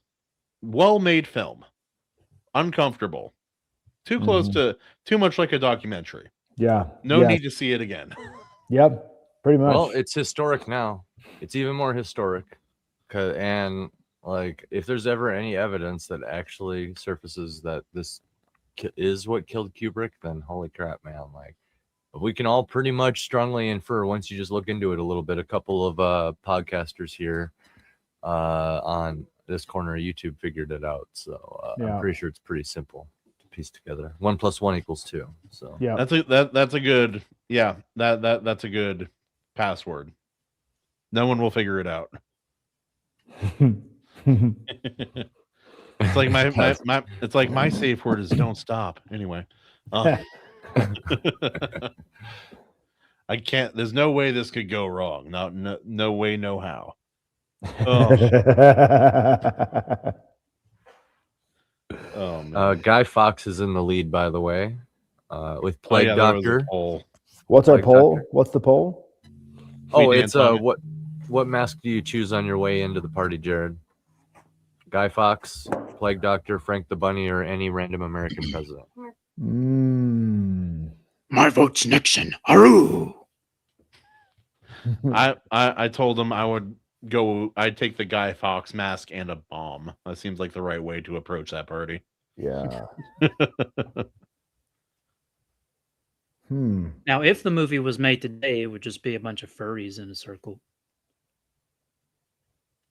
What were the choices again? What were the choices again? Guy Fawkes. It was Guy Fawkes, any U.S. president, Frank the Bunny. What was the other one? Let me see. Frank the Bunny from Donnie Darko. Yeah. Or Plague Doctor. Yeah, so far 44% of the votes were Guy Fawkes, 33% were Plague Doctor, and then 22% was any random president.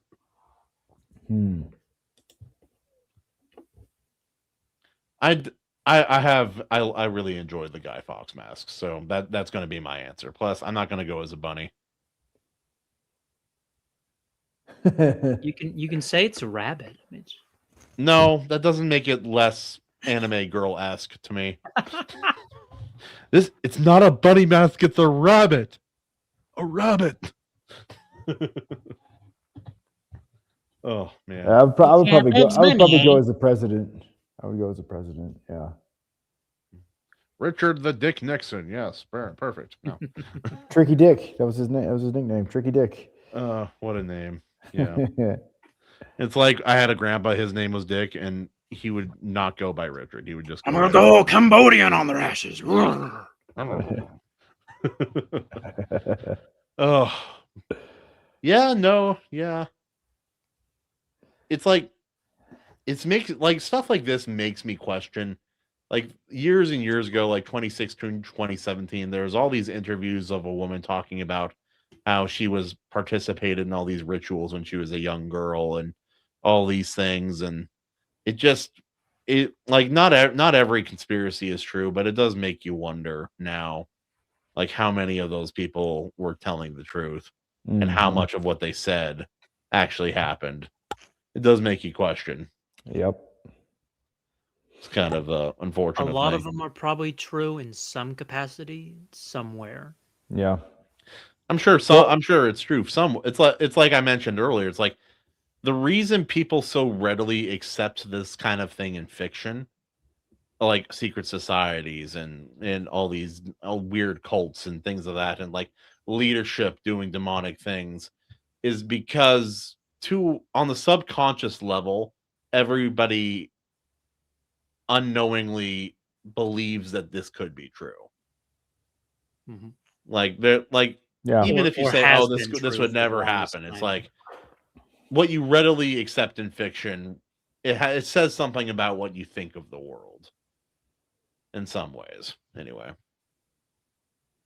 Yeah, but it's like, Jared, you're right. It's like, well, what's something you put in your book that maybe not like weird orgy cults, but like something that isn't confirmed to be true, but I don't know, or so like what's something in your world that represents something else in an interesting way? I suppose that's one way to word it. Oh,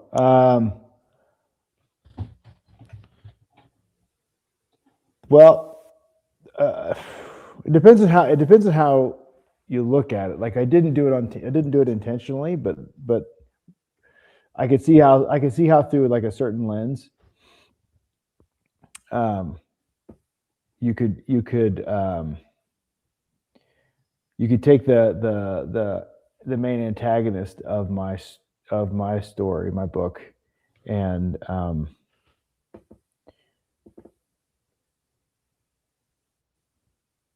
draw some pretty good parallels with historical figures. kind of not really historical figures, but like a key element in some like ancient historical figures, like kind of the through line, where it's like after like so much power has been attained and like an empire has spread so far, there's this. It seems to be like accumulating concubines becomes like a sport. To a lot of historical figures, this degradation of like morality or decency. Yeah, and I think it's like every society has an underworld element in it. Like anything that's illegal is available somewhere, somehow, everywhere, always. That's I believe that's mostly true, even if it's not true for periods of time. But the more openly accepted degradation and sin and bad things are, I think how openly accepted that is does reflect on the society to a degree. Yeah. And with this, so in my book, the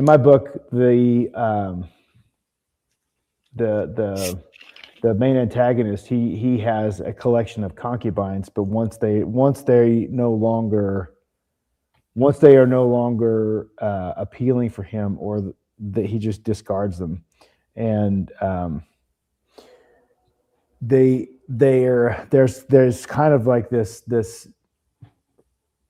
one of the things that happens to the concubines that I don't like. It's not in the first book. You only see like a byproduct of it in the first book, but it'll be more in depth in the second book. But one of the things that renders his concubines like unappealing to him sexually is when they get pregnant, and they produce the coupling of the emperor and the concubine. If it produces an offspring, is this like hideous abomination. And he starts to collect them. So there's like this horde of these little bastard monsters.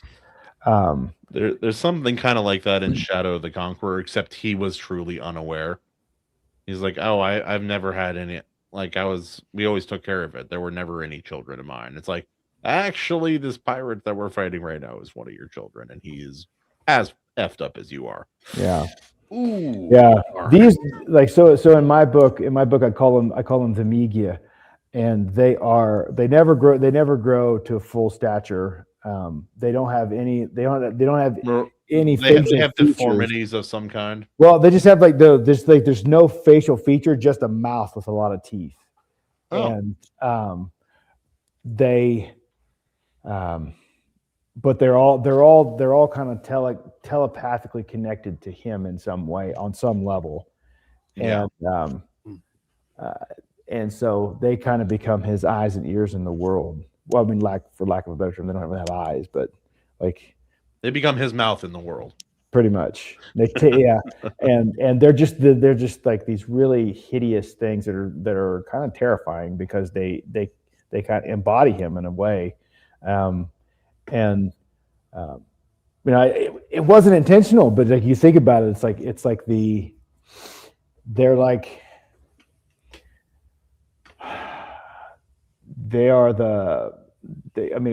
a parallel between them and like the mindless masses that follow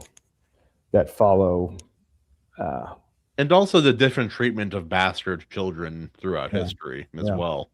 It's an interesting thing to kind of address.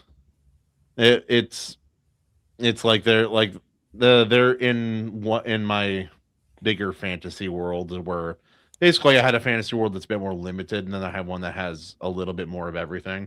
The centaurs are pretty messed up, because they're technically monsters in my world, which means that they have an aversion to creation and life in general. And they do things for the sake of cruelty, not for the sake of necessity, like other animals. Yeah. And so part of that boils down to, oh yeah, Yeah, the in the helmet shot is so good, dude. No, please continue. I'm just playing this while we talk. Oh, okay.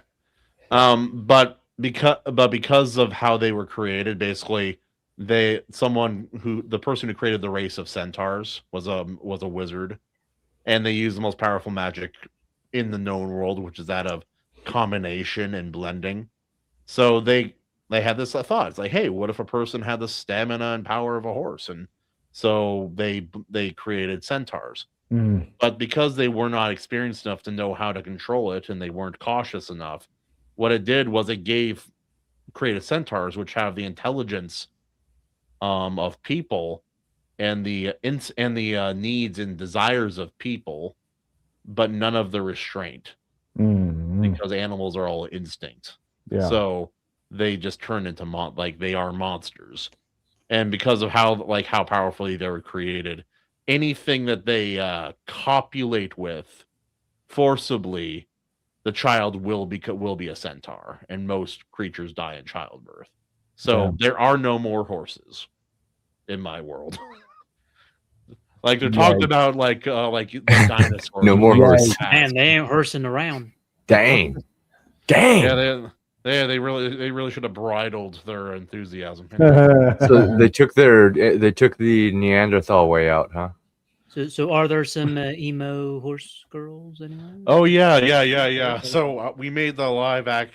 I had AI. I worked with it. I made the AI version. I'm still working on mine. AI version of AO's horse girl, the emo, the goth centaur girl. I'll post it back in the main feed again, and then we'll bring it up on here. But yeah, no, it's. I like to take. It's like that's what part of what fiction does. It's like something is right and wrong in our world. Okay, well, let's take that further in fantasy, where things can be exaggerated to the point, like to their fullest extent. What does that look like in that case? And yeah, that's pretty much what that looks like. So let's see. You got it, AC, or no? Say that again. Sorry, I was distracted over here. No. You're good. You're good. I'll bring it up on the main page here. Bada bing. Ta-da! Wait, wrong thing. Yeah. This is one of the mascots of the channel now. We got her, boys. Yeah. Also, the problem is because like the third version of her, which I thought was going to be the finished version, the dress only covered her human portion in the front. I'm like, no, because if you wear clothing, you would have it cover all of you, not just the human bits. So I'm like, make it cover the horse part of the body as well. Otherwise, Jared, it's going to raise some really uncomfortable questions. Judging by but this... now the problem is, like, if I try to make a video of this, I have to say that she's a centaur, and still half of the time when a video is made from this image, like, it just makes it look like she has a gigantic ass. Well, I was gonna say this, not like a horse, but you can see that she's a centaur. But the way that AI did this is almost like practical effects, right? Like I was gonna ask Jared, what do you this like? could This be a almost cosplay. Because of the dress Yeah. covers most of it. This could be a cosplay. Tyler, bring your window back up. Share that again, because I'm let down me, to share. let me I'm get it. down to share your art whenever you do it. Boy. That was one thing I was gonna say. You Whenever better you're on, we do should it. have you drawing or something, because that's awesome. Just having an artist around. Is this the centaur girl? Yeah. I'm not done yet, but Okay, let's see here. Oh, sorry. Yeah, Kahuna. That was my bad. You do it. Yeah. Yeah, no, It looks- you were gonna redraw her because we have the little PNG for Yeah. her on the notifications and such, but so I'm still working on it. I just haven't gotten around to it.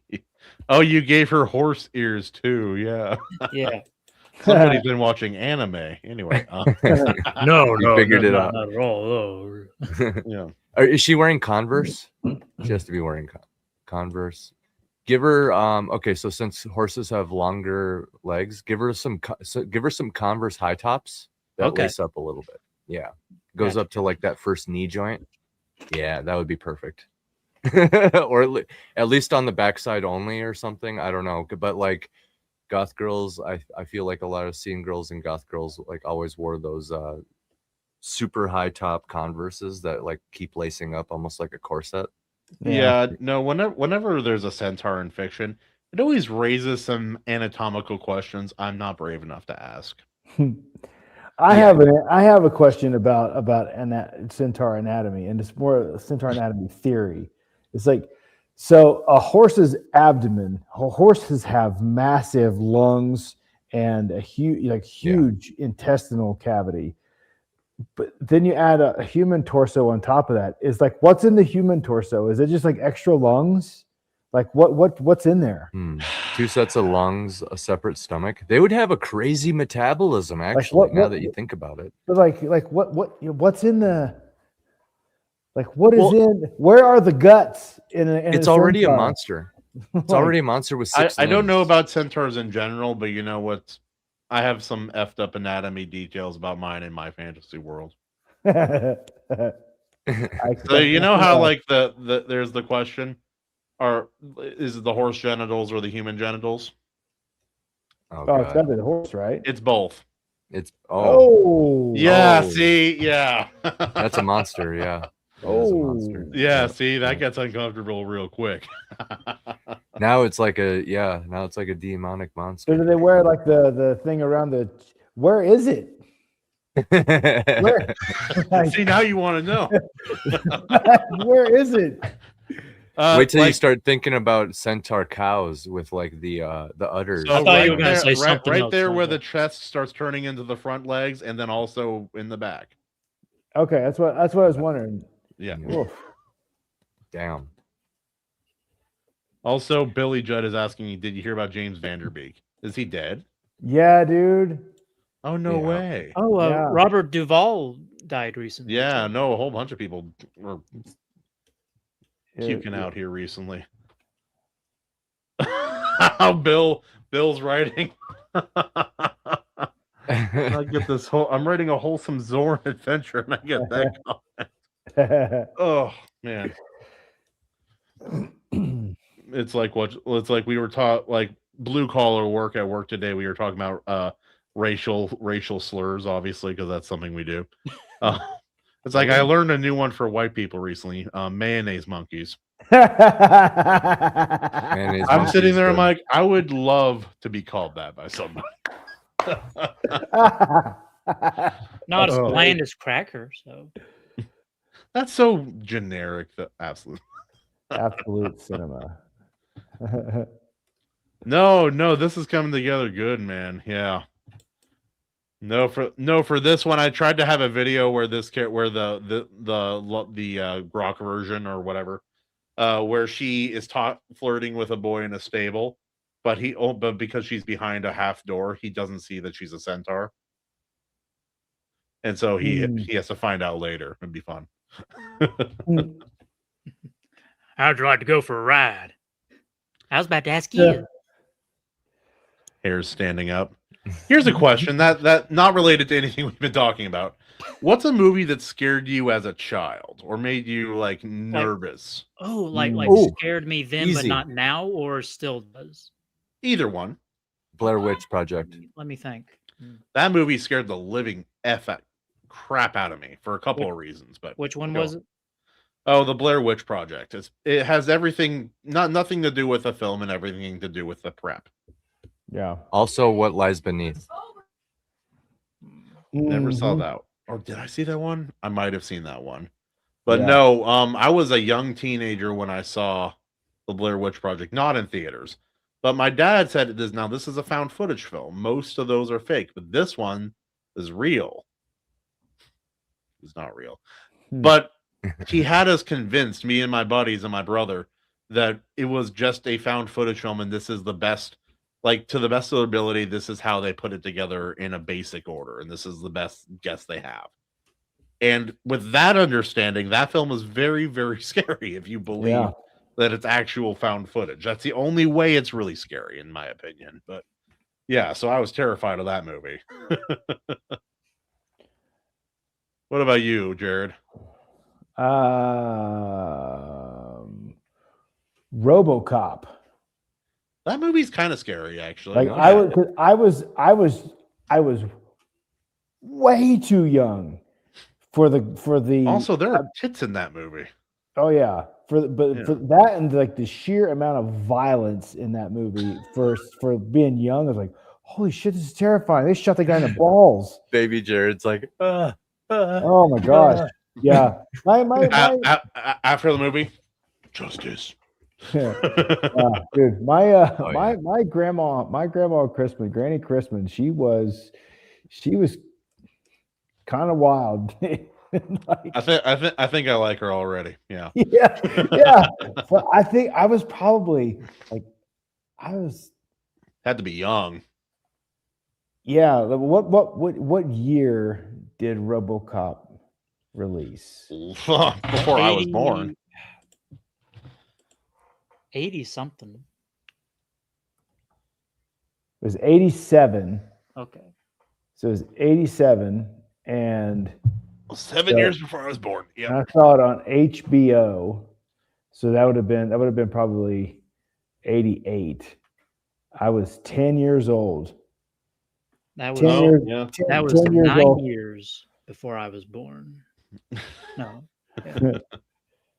7 or 6 years before me, but yeah, 10 years old, and I had never seen, like, that's the first R-rated movie I ever saw, and like I'd never seen anything with that kind of extreme graphic violence, and it was just like, oh, here's RoboCop. This sounds cool. It's like, dear God, yeah. It's a lot, man.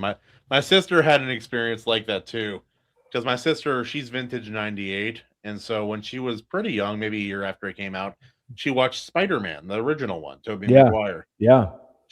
Guess who she was scared of? Oh, the Green Goblin. Goblin. Yeah. William Dafoe. And misery, you know what? Misery. Valid. He is creepy. And he does such a good job in that movie. So good. You know, I'm somewhat of a scientist myself. I'm something of a childhood nightmare myself. And then what was it? I got scared by weird stuff because, like, sometimes it rarely had to do much with what I was watching. It had more to do with my perception of it. Mm-hmm. So I didn't have cable. My family never had cable when I was growing up. So only time I would get to watch TV not explicitly rented from a movie rental store was when I went to a friend's house or my grandparents' house. So I was at my friend's house. We were watching Captain Planet. Mm-hmm. And there's this episode where some of the kids, like, they're facing off against this evil scientist, and he has this serum that turns people into giant rat versions of themselves. Yeah, you've told me about that before, yeah. And you know that's not a bad thing, but you know the problem? If you don't finish the story, you don't see that that's not true. So I ended halfway through the arc. Half of the heroes are turned into these giant rat monsters forever, and I leave horrified. That's all. That's what I leave. That's what I'm left with. Yeah. Yeah. So this, Bill, he was scared of Dogma, the poop demon. That was pretty creepy. I can see that. Yeah. I never saw Dogma, actually. I should. I heard. Yeah. After I watched Blair Witch Project, I had nightmares of being lost in the woods, wandering with something like stalking me. And Bill was afraid of that movie too because he's afraid of being in the woods with a girl. Yeah, I get it. And then after What Lies Beneath, it was kind of like water and like ghosts type shit. Like I had nightmares with that shit too. It was creepy. Oh my goodness! I just remembered an even earlier one, Nosferatu. Boys. Oh, the first one, creepy movie. Yeah, I had nightmares as a little kid. As a little kid, I was afraid to like go to sleep. I thought a vampire was going to bite me. Yeah. Oh no. Dude, the first movie I was ever scared, like legit scared of, was Secret of Nim. And yeah. Like my aunt took me to see that in the theater. So that's it's a like good movie though. This giant rat on this humongous screen with these giant red eyes. I was terrified. I developed a phobia of rats after that. I got skeeved out by Watership Down. Mm-hmm. Because that movie was for some reason rated Universal, which is like basically G for the entire world. And that is not true. It's Oh, yeah. very freaky. Then the horse got depressed and Well, a lot of gave people up and died. I think for me, it might have been Return of the King, specifically the Shelob scene. I was gonna say Shelob. Yeah, Right? yeah, because I was young when I was in the theater watching that, Yeah. and that freaked me out something awful for the longest time. I got scared by a preview of the Balrog. I saw the Balrog. I'm like I'm very young. Like I heard about demons at church, and then I'm at the thrift store and there's one on the screen, a very scary looking demon. When I was very young, I was like, I had to be 6. Like I'm young at that point because the movie wasn't even out yet. But yeah. It was right. They're the two movies that made me nervous when the lights turned out. What Exorcist 3. Oh yeah. And Event Horizon. That one is underrated. And both of those two movies hold up. They hold up really well. Yeah. Honestly, the first Exorcist, to this day, it's my favorite horror film. It's It's like people act like it's not scary. It's like it's not scary in the way that a movie is now. But I read the Bible. I'm like, this is not out of the realm of possibility. Mm-hmm. And also, just hearing a kid swear like that is freaky. Yeah. It's not normal. Because hearing a little girl swear with intention and knowledge of what there's like, you've heard little kids like freaking out and just saying words they know they're not supposed to say. Yeah. Like because they're having a moment in the wrong context or the wrong tense, which is even funnier. It's like my son when he's younger, he couldn't say horse, but he would say whore. So whore, I'm like, no, that's your mom's friend. No, I wouldn't say that. But dude, it's so funny, man. I will always succeed because I am insane. This is Roach from the Witcher games. Yeah. Roach is the man. Having a moment. Yeah, no. I try to keep my kids from having moments. Apparently Thorin does he was swearing at a kid the other day. Thorin, you're not watching this, so it's fine. Of all the ways he could have reacted to the situation, it wasn't optimal, but it's better than how he's reacted to his situation was in the past. I'm like, swearing is like the least of the thing. Like, I'm worried about him punching kids or having like other physical things with kids. Like, that's what I'm worried about. So, him swearing, I'm not gonna lose my head over that. Remember, son, use your words. Mother. I know a lot of words, Dad. Or wait, I have modulate. I got a lot of words, Dad.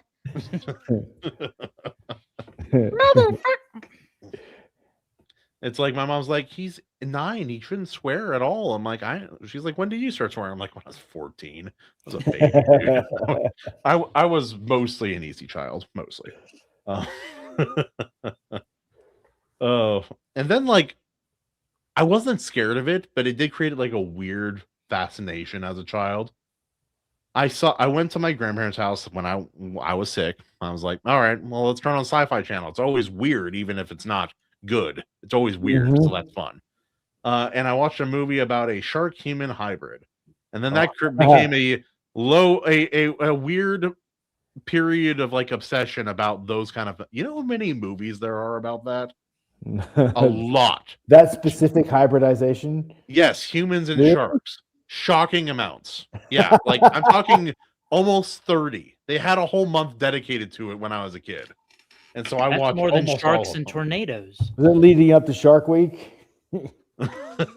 It's like, what if humans and sharks became one? Weird, man. Oh, you know what my grandpa did to me when I was a kid. I forgot about this. This actually predates Secret of Nim. Like, oh no, I was a little kid, staying at Grandma and Grandpa's house, and Grandma and Grandpa puts on. It was on TV. Put on the movie Dragon Slayer. Oh like, yeah, that OG old film, yeah. Dragon movie, man. And like, so and Grandma and Grandpa are in the kitchen washing the dishes, and the dragon comes on screen, and I run into the kitchen and hide under the kitchen table when the dragon comes on the screen, and my grandpa knows I'm there. It is startling. I do remember that scene. Yeah. My grandpa knows I'm there, but he doesn't say anything to me, and he says, "Boy, Bonnie, I tell you what, if a dragon was after me, the last place I'd want to hide is under the table, because that's the first place they go." And he turned around and walked, and like to hear him tell the story, it's like as soon as he said it, he turned around, and I was like beelining back out from underneath the kitchen table. Oh, that's good. That's good stuff, dude. Grandpa's having fun. Yeah. It's like, you want to know why Dad's tough? Grandpa raised him. Yeah. Yeah.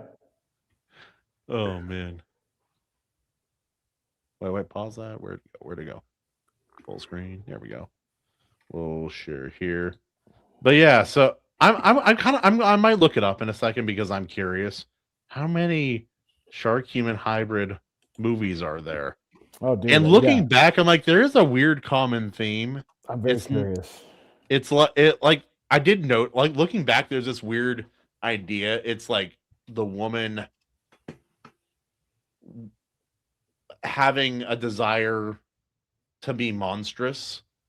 That was a really common theme in almost all of them, not all of them.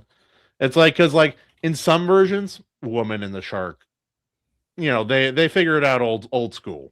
In other films, it's like, oh, I used my egg, my egg, not like some donor or something.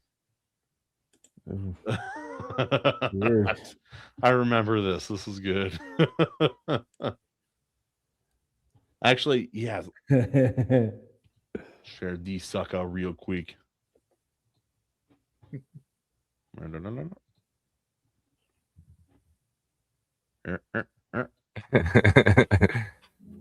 Bob is a bitch. That's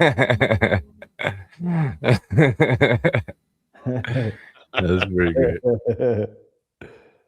I don't like how electronic she sounds. Well, what you can do is you can mute that, and you can do the same thing that they do with anime and dub it. I don't have a very good Victorian era goth centaur girl voice myself, but somebody could for sure. All right, we're taking to Grok because I want to know about this human shark hybrid nonsense. I couldn't find a number. List every human / shark hybrid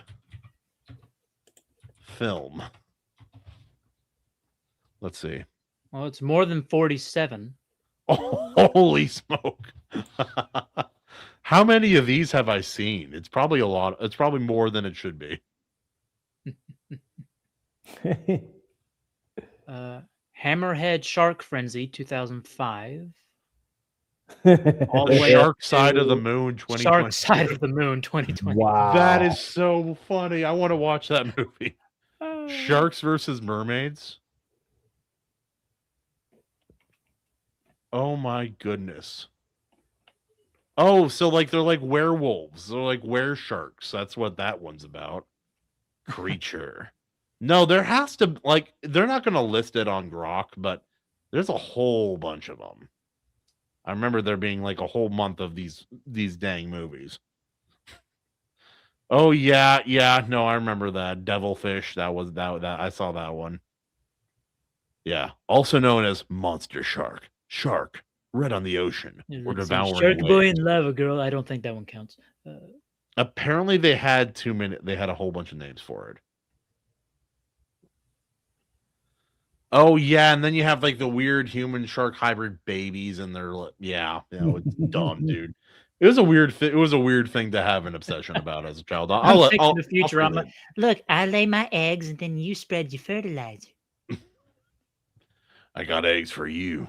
You like them scrambled? Anyway, here we are. Oh man. What was a weird? Okay, so I can't be the only weirdo out there. What was a weird thing you got obsessed with when you were younger? Maybe, probably not just temporarily. Just a weird thing you were. Oh, temporarily. Really, oh, okay. yeah. That narrows it down.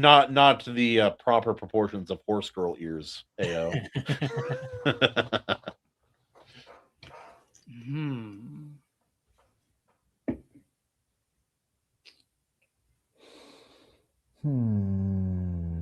I can tell you, my grandpa had the tism. I was like writing. Them, I was like writing in like 7th grade. I don't know how young you want to go, but I was like messing around with that early. Writing before that it was like strategy games. I used to draw like mazes in school. Like I just sit there and fuck around doodling like mazes. We got a question. Y'all listen to War Mode? War Mode? I don't think I've even heard of it. Yeah, it's a good name though. War Mode? Yeah, sounds like a good band actually. Yeah. Also, what up, Justin? How you doing? What's up, brother? Yeah, no. For a little while, I kept on trying to find a natural source of body paint so I could have war paint that was natural. Oh, sick. I probably, looking back, I think I actually poisoned myself at one point. Yeah, you'll get I'm like, oh, this pollen from this weird plant. I can put it makes yellow tiger stripes on my arms. Okay, this is fine. I only break out a little bit. 3 days. They don't know what happened. There's only a mild reaction. He came back with a clamp with a mollusk in his mouth, and you don't know what happened to him.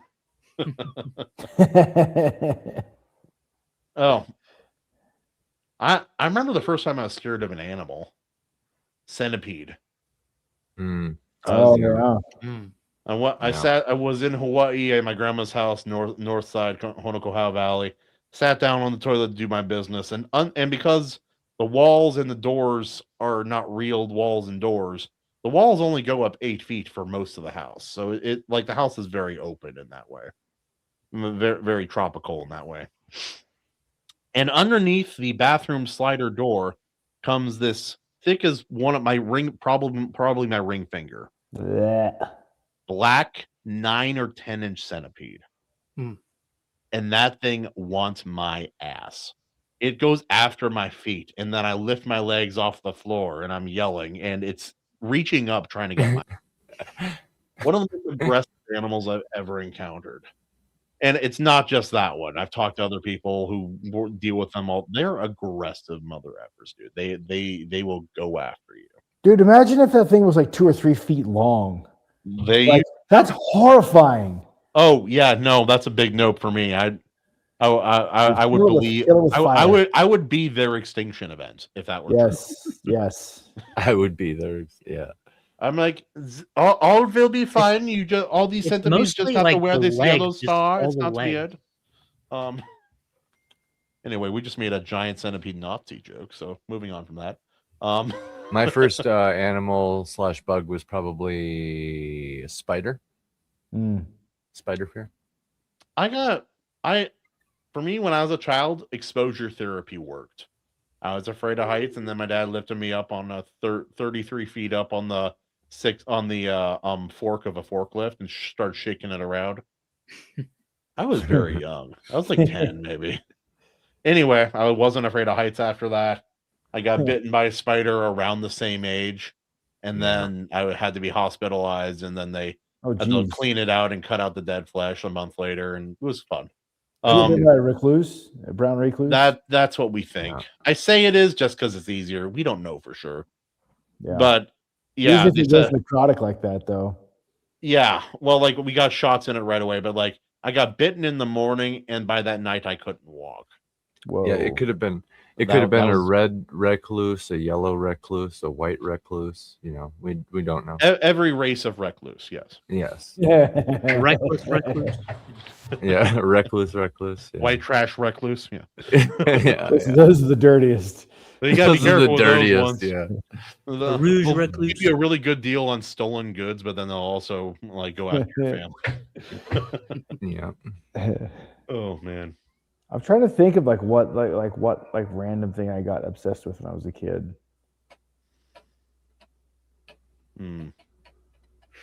Card games, and I'm still upset. Herman, ex-wife recluse. Ex-wife recluse, yeah. She doesn't. She may or may not attack you. That's a 50-50, but she will take half of your stuff.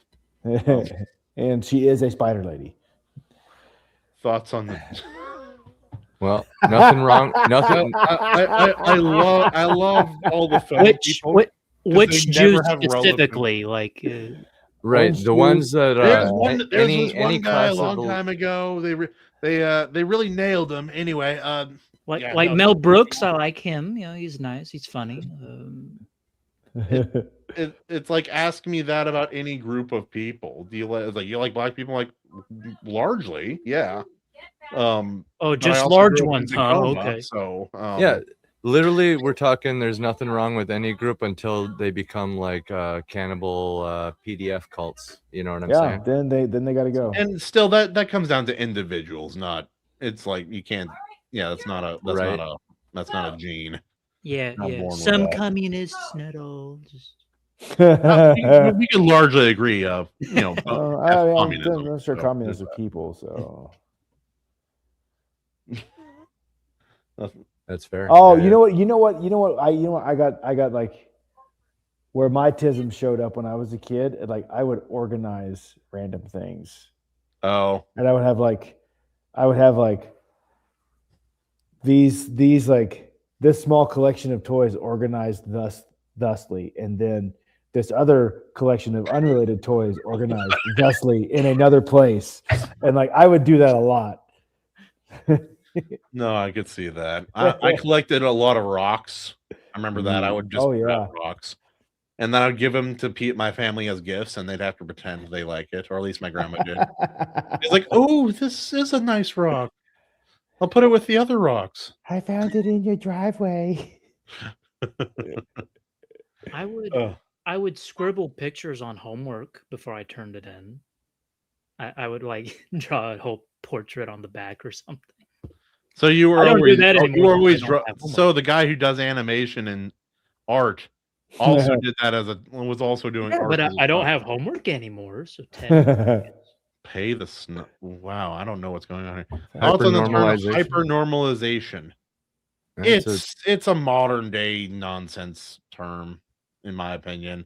It could be used to describe something, but it's just like what's wrong with normalization? It's usually misused. Yeah, it's like what's wrong with the word normalization? I guess if it's excessive, or an extreme thing being normalized. Then that's by definition not normal. Not normal, so yeah.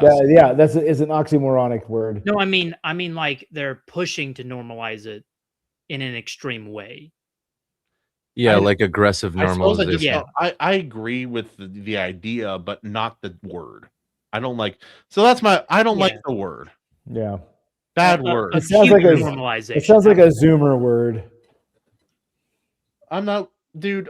We're looking up important things like goth centaur girls. Okay, so no. Yeah, and screaming xenomorphs. Alien singing, xenomorphs. I'd watch this band. I would. But that band I'd be a goes little. hard, It seems dangerous. The xenomorphs. I don't think you want to go, and I don't think you want to go to the back room after this concert. Yeah, might get a little freaky. Yeah, the green room just has a bunch of eggs. Ripley in it. and the xenomorphs. There Dude, Jared's trying to figure out if he knows this singer. Yeah, No, he's it's like, I like- think I've seen this. I'm thinking that like you could. I mean, you could pull that off. Like the right band could pull that off. Yeah, for sure. Yeah, for real. That'd be dope, dude. I'd watch that band. Well, lay it on us what the term means, buddy. We're here for it. We're hanging out. We're all good. We trust you. We're in good For fun sure. here. Yeah, go ahead. Let us know. Well, I'll listen. Promise. Yes. I will not read it in a funny voice, and definitely won't do that. Never do that. It's like how did like also the way they used to rate movies, like I look back on some of the PG movies I watched as a child. I'm like, this is Gremlins. not PG. This is like, Yeah, people were tougher back then.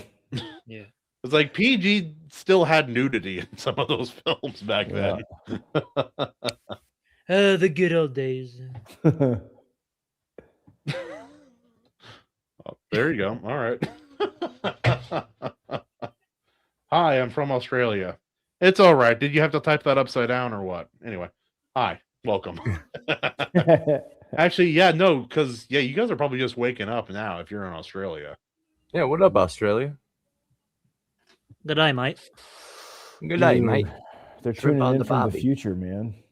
Yeah. We got time travelers in the chat today. That's Heck cool. yeah, That's man. cool. Yeah. Okay. Yeah, we, So, wait, guys. I'm going to definitely read this in a normal voice. Do it. Hypernormalization refers to a societal state where everyone knows the system is failing and corrupt, but no alternative can be imagined. People and leaders continue to act as if everything is Dot. normal. I see. There we go. I see. Okay. So that's what it means. Yeah.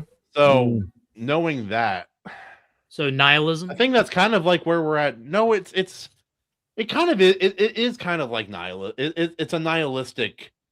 It makes me feel nihilistic to think that there's no way to I'm trying change. to think of like another They're word. wrong about but I mean, maybe some people, but like, I can imagine an alternative. I can imagine several alternatives.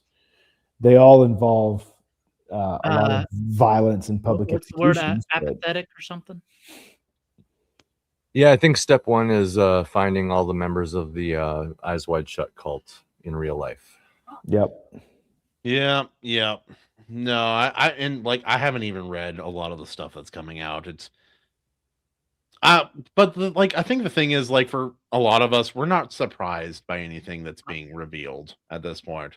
My I parents can't imagine. probably Jared, called you me weren't 20 years surprised. ago. Lacey, you can't. Ao, you're a smart guy. You weren't surprised by anything that people were saying, were you? No, I mean, It's a little shocking to actually see it written down, but it's not. The thing that sucks about this is because, like, who wants to be right? Who wants to be right about this? Yeah, It's like, I'd really rather be wrong. Exactly. I wish I would much rather have been wrong. I would have been so much happier to have my kooky conspiracy theory proven to be just a theory or like debunked. I But would no, gloat, it's like, but I would be depressed doing it. yeah, Yeah. it sucks. It's like, and like on one hand, it's like, okay, good. Now you okay, good. Welcome to the party, pal. I've been posting that one a lot lately. Yeah, like, welcome to the party, pal. It's like better late than never, but shit, man. Like, I where do were you wonder if 15 years ago? I do wonder if people are going to go back, like, for all the people who were dissing on the Sound of Freedom. I do wonder how many of those people might go back and give that a watch for the first time now. Yeah, it's possible. Right. That's a hard film to watch. That's a very uncomfortable. I think I still important. haven't watched it. Oh yeah, dude, it's rough. I'm not gonna lie. I'm a dad. It's rough. It's a rough gig. Robin Brown. I was called a B-lister recently. I said, at least I'm not an E-lister. An Epstein lister. Yeah. Oh, okay. Nice. Thank you for AC. Thank you for connecting that. I was like, what are you? I don't Well get played. it. Well played. So I guess B-lister would be Biden. To be able, everybody, like, those kind of lines always end up in books and in movies and shows, but rarely do people actually get to say them in real life. Like, my dad, he practiced it enough that it became second nature. It's like, because he's always been in charge of people, so as long as I've been alive, almost. And so someone's like, "Can I ask a stupid question?" Better than anyone I know. he had That's that hilarious. like You go to school, stupid? ready. Yes, sir. And I came out the same way. Or it's like my dad gets bothered by random things. It's like, "Oh, have a good one." After the person leaves, have a good one. What? What's one? Why only one? It bothers him, and it's really, really funny. He's a funny guy, because like what bothers him and what he finds funny is just yeah. The guy Hey, not animation. on camera sounds like Taylor from the PKA podcast. Yeah, I don't I was know gonna that say. podcast, so I assume that's Pikachu Clucks Association. Anyway, yeah. I will That, accept what you said as a compliment. Yes. Yeah. Tyler And, sounds like Taylor. Taylor's a girl's name. You never know. Anyway. Hilariously, my name is Tyler, so Yeah.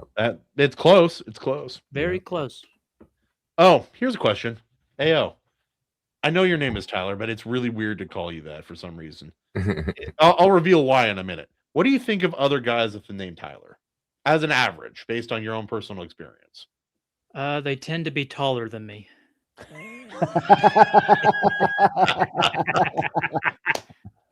That is way funnier As I'm than taking any a answer drink. I could have anticipated. You're welcome. That's really good. That's good, dude. That's good.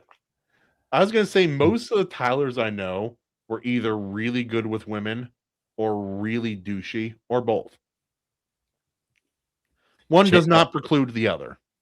Chat's over here chanting 6-7 I am at the us. I think they're elusive casting a third spell. category of neither. Hey, Jared, your son is watching us. No. I shut that- 67, 67. I don't know what it means, but it annoyed the bloody hell out of me. The first like 4 times my son did. I'm like, okay, did you like that? He's like, yeah. I'm like, do you know what it means? No. Okay, good, because you're not going to say it again. Anyway, I'm gonna go on living life now. Yes, we're gonna continue living. Yes. And then later afterwards, he's doing his reading and stuff. I'm like, am I a grumpy old man? So, Am I out of touch? I have to think about it for a second. It's like, Now I put my foot down on a few things like that in my house recently. like my main thing is if you don't know what it means, don't say it. Yeah. It's really important to know what to mean what you say and say what you mean, and that's impossible if you're parroting what every other hyperactive kid at school is. He's screaming in the. I have heard that is of dubious or nefarious origin too. So it's possible. Also, Herman is also a child. How dare you, Herman? Herman! How dare you, sir? Speaking of other people who write really good books, we were talking about we had Brian come in earlier for a little bit, and then John commented as well. His book Lionheart is almost done. I'm very excited for that book. It's gonna be cool. Oh yes. Yes, we all know, we all react to the hedge the same way. I do like this meme format. It's like, wait, consider Billy Judd, you can't ban Herman. He is the ban. He's where all the banned people congregate. He's the reason the hedge. He just grows the ban back. button in the first place. The hedge All always these grows legends back. about him. I've streamed from the shower and I haven't gotten demonetized once so far. I can't say the same for my friends, but anyway. The hedge always grows back, and that's why we're sponsored by Manscaped. No, I'm kidding. I would take that sponsorship though. Yes, yeah. Good products. Good products. Can you Manscaped imagine? sponsor Can us. you imagine Kahuna reading a Manscaped ad? You know, we have the watch time. Lawnmower 3000. We have the watch time as a channel to take on some sort of sponsor. To be honest, I was thinking we could kind of like make our own sponsor videos for our own projects, since we all kind of have our own, things going on. And Jared, you should get that trailer ready for the Kahuna Clippers. There you go. tonight, or like if you could send it to me right now, like on a Google Drive link or something, I can download it and get it ready for the end of the show. Your trailer. Trench Crusaders. That sounds like a Canadian sex club. I've never heard of that actually. Trench Crusaders. That does sound like a Canadian sex club. We just call that a coffee shop over there, but let's see. Trench. It's a miniature war game with hard. I have heard of it. Yeah. Like Oh, Rimworld, sick. Yeah. I'm done. Yeah. No, I was way big into miniature war games when I was a kid. I don't like a lot of things that GW or Citadel has done as a company. And I thought this a long time ago, back in 2012, 2013. I'm putting some. Gosh dang it, man! If it wasn't a huge part of my childhood, that I still take enjoyment from now. Yeah, I'll pull up an image here. It's pretty.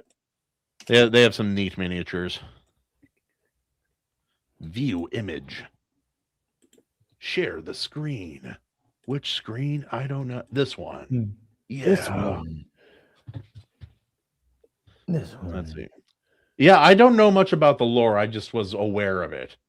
But yeah, no, this looks very steampunkish to me, but also magic a little bit because of that glowing hellish symbol up there. Yeah, no, this is cool. Do they have lore books or do they have actual fiction books as well? Snucka. Is Snucka a bad word? I'm sorry, I don't know that. That's his name, but I'm not sure if that's a bad word or not. Yeah, I kind of want to let my kids listen to the Horus Heresy because they've been doing good with the Halo books too. So I may let them listen to some of the Horus Heresy with me here at some point. But yeah, that's neat. That's neat. I love small time miniatures, especially like for me the war games were fun, but as I got older, I had less and less time. I say there's so much time book. To do it right. So it was like you could either like paint and do the art part of it or the wargaming. I preferred the art part of it. I tell you what though, brother, there's nothing quite like getting together on bro night where you have all night to hang out and chill with the bros and do something nerdy like wargaming or D&D or Magic the Gathering or whatever it is. Because you guys can just hang out and have conversations kind of like we're having now, but yeah, I don't know, it's even more chill. It was a cool time, man. Not gonna lie, it was like, I remember because when my parents almost got divorced, we were basically like my brother and I. We would be at Games Workshop in the mall, like 5 to 7 hours a day, for like sometimes 4 or 5 days consecutively. It was just like that for a while, and those guys basically became like almost like family friends or like uncles or something, man. Those guys were fun and nutty. They made my childhood a much more bearable during a hard time. But it's like, yeah, they had this giant war game. We set up like 14 tables in the middle of the mall, not in the shop, obviously. And these aren't small tables. These are 4x8. We set up 14 4x8 tables, and we had a person on every clear space around the entire thing. It was celebrating the release of their first game, video game, Dawn of War, when that first came out on PC back in the day. And so, yeah, no, they had us all there. We did a big old orc wog. I think we shook the foundations of that mall with that one. But by the way, that was a really fun Dawn of War game is like a 9 or a 10 out of 10 for sure. That Dawn of War game. Yeah, it's a fun way to spend time. But yeah, boys, we're coming up kind of on that time. If you guys have any other subjects you guys want to pop off or talk about real quick, now's the time to bring it up. Jared, AO, you guys have been here less long, so what you guys think? I'm trying to find this trailer here for AC, so I'm a wee bit distracted here. What you got, AO? Not much. Working on AC's comic. Was sick the past few days, but I'm better now, so I'm getting back to that. His dealer got him his fix. He's fine now. I was running low. He ran out of NyQuil or whatever. Oh yeah, I only found out. I only thought to ask why I need to show my ID to buy NyQuil recently. I'm like, why do I need to show my ID to buy NyQuil? Oh, alcohol's in it. I'm like, oh, kids are dumb. Okay, figured it out. Got it. Figured it out. You got that trailer, brother? No, well, so I'm sending you this one. It's not the trailer, because I can't send you the trailer yet because we are. We're approaching our kick. We're doing it all through Kickstarter, so we're gonna have like an official like big. A full on like kickoff thing for it, so I can't send that to you yet. And yeah, I mean, you guys know who's like helping out with that, but I can't mention the name. It's not public I information. mention any names yet, but yeah, we got some clutch helping out with this, getting the Kickstarter and everything ready. So we can't, but I'll send you this one. It's just that stills, that trailer of the stills that I did. Yeah. But who's going to investigate the investigators? I don't know, man. As long as it's not an internal investigation, man. I always love when companies were like, or governments like, we did an internal investigation. It turns out we've never done anything wrong. Never. Not a single infraction. Not once. Ugh. We did an external investigation. We didn't see anything. Also, I'm a business owner in Washington. Ask me how much I love taxes. You should investigate those people. Like, holy smokes, dude. Where did you send it, Jared? I just put it in private chat. The chat here on the the private chat for the privates. Let's see. Ye olde private chat. For this movie, a lot of private. Private Johnson. Man, look at the size of that. Peter, come here and look at this. I need to watch those movies again, man. They were a blast. Stills clip. Share.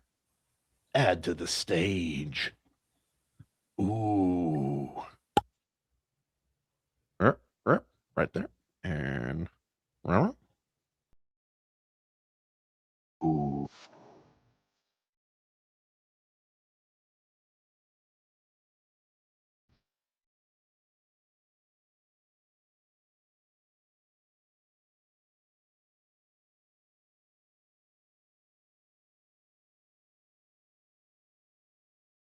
Why does he always look so cool, man? I know, right?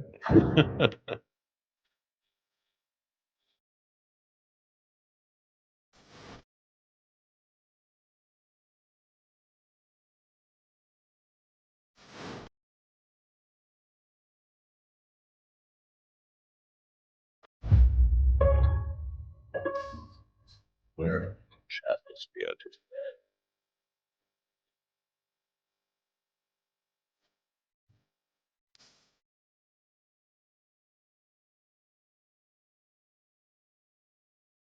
Filled by rising tide.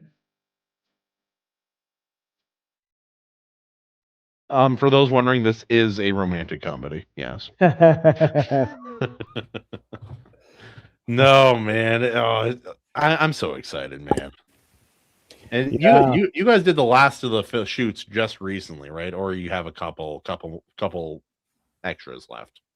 Oh no, we have the most of the film. Most of the film is left to shoot. Like we're well, no, I mean just for the trailer. Yeah. Oh, yes. Yes. Yep. Okay. Yep. No, that's sick, dude.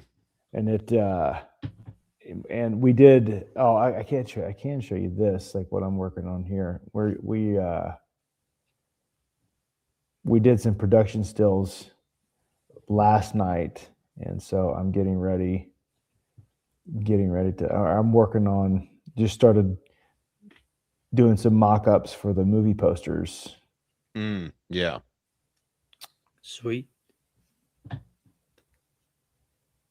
Where did it go? Where did it go? Where did it go? I downloaded that trailer, Jared, and I know you guys just played it, so I won't upload it again. I have to reformat it for StreamYard. Okay. Starting next week, we'll have that be our outro. Oh, very cool. Very cool. Yeah, man, that's awesome. Yeah, we got to start doing that for sure. Yeah, can you share my screen here? Let me see here. You can share your screen.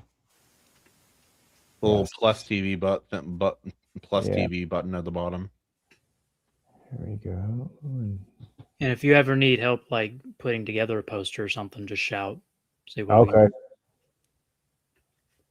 Yeah, I think Justin and AC helped with some of them last time for your last film. There we go. Animation does good work, though. He's like a real artist, as they say. But yeah, that's from the shoot last night. So I was gonna say, you guys you use like the blackout curtain kind of thing, so it creates a shadow on one side, or No, we did. We just went out. So you've been to Raleigh's. We went out to the arena. Oh and yeah, just put up a side fill, and just a harsh light on one side. We did everybody like individuals, then we did a group shot from one side and then the other side, and because we were supposed to do a bunch of like outside stills, but we got rained out. Like it started raining. The weather's been funky, Oh, dude. It was so dumb. It was snowing like a blizzard on the way home today. Yeah, where I'm at, and that's probably all we're gonna get, but we'll see. Yep. Also, wait, I gotta read this in his voice. Regarding Kahuna's comment about reading Zorn in the bathtub, Zorn for the sluttiest of sci-fi fans. I love you, Bill. I appreciate you, man. But yeah, man. What about you, AO? You got any things you want to talk about, man? Any projects coming up or any fun stuff? Working on some books. When I get some written, I'll share it with y'all and let y'all let me know what you think.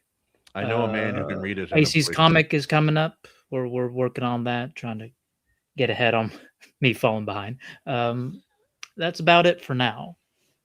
That's sick, dude. I've been behind on video creation because normally I have family help with my children quite a bit because of work and such. And they're about to be gone for like 5 to 8 weeks. So trying to get everything ready for that, I'm paying a nanny, doing the whole thing. That went through this whole shebang last year, but it's exhausting, man. And these jobs have been far, far away. That, and then one of the new kids we just hired didn't show up again, brand new. I'm like, nah, yeah, we're good. Figure it out. Yeah. Brand new is brand gone. Yeah. I like that. But yep, I think that's it, ladies and gentlemen. Thank you for watching The Iron Seas. Comment down below and let us know what you thought of the movie Eyes Wide Shut. And how, on a scale of 1 to 11, how hot was Tom Cruise in this film?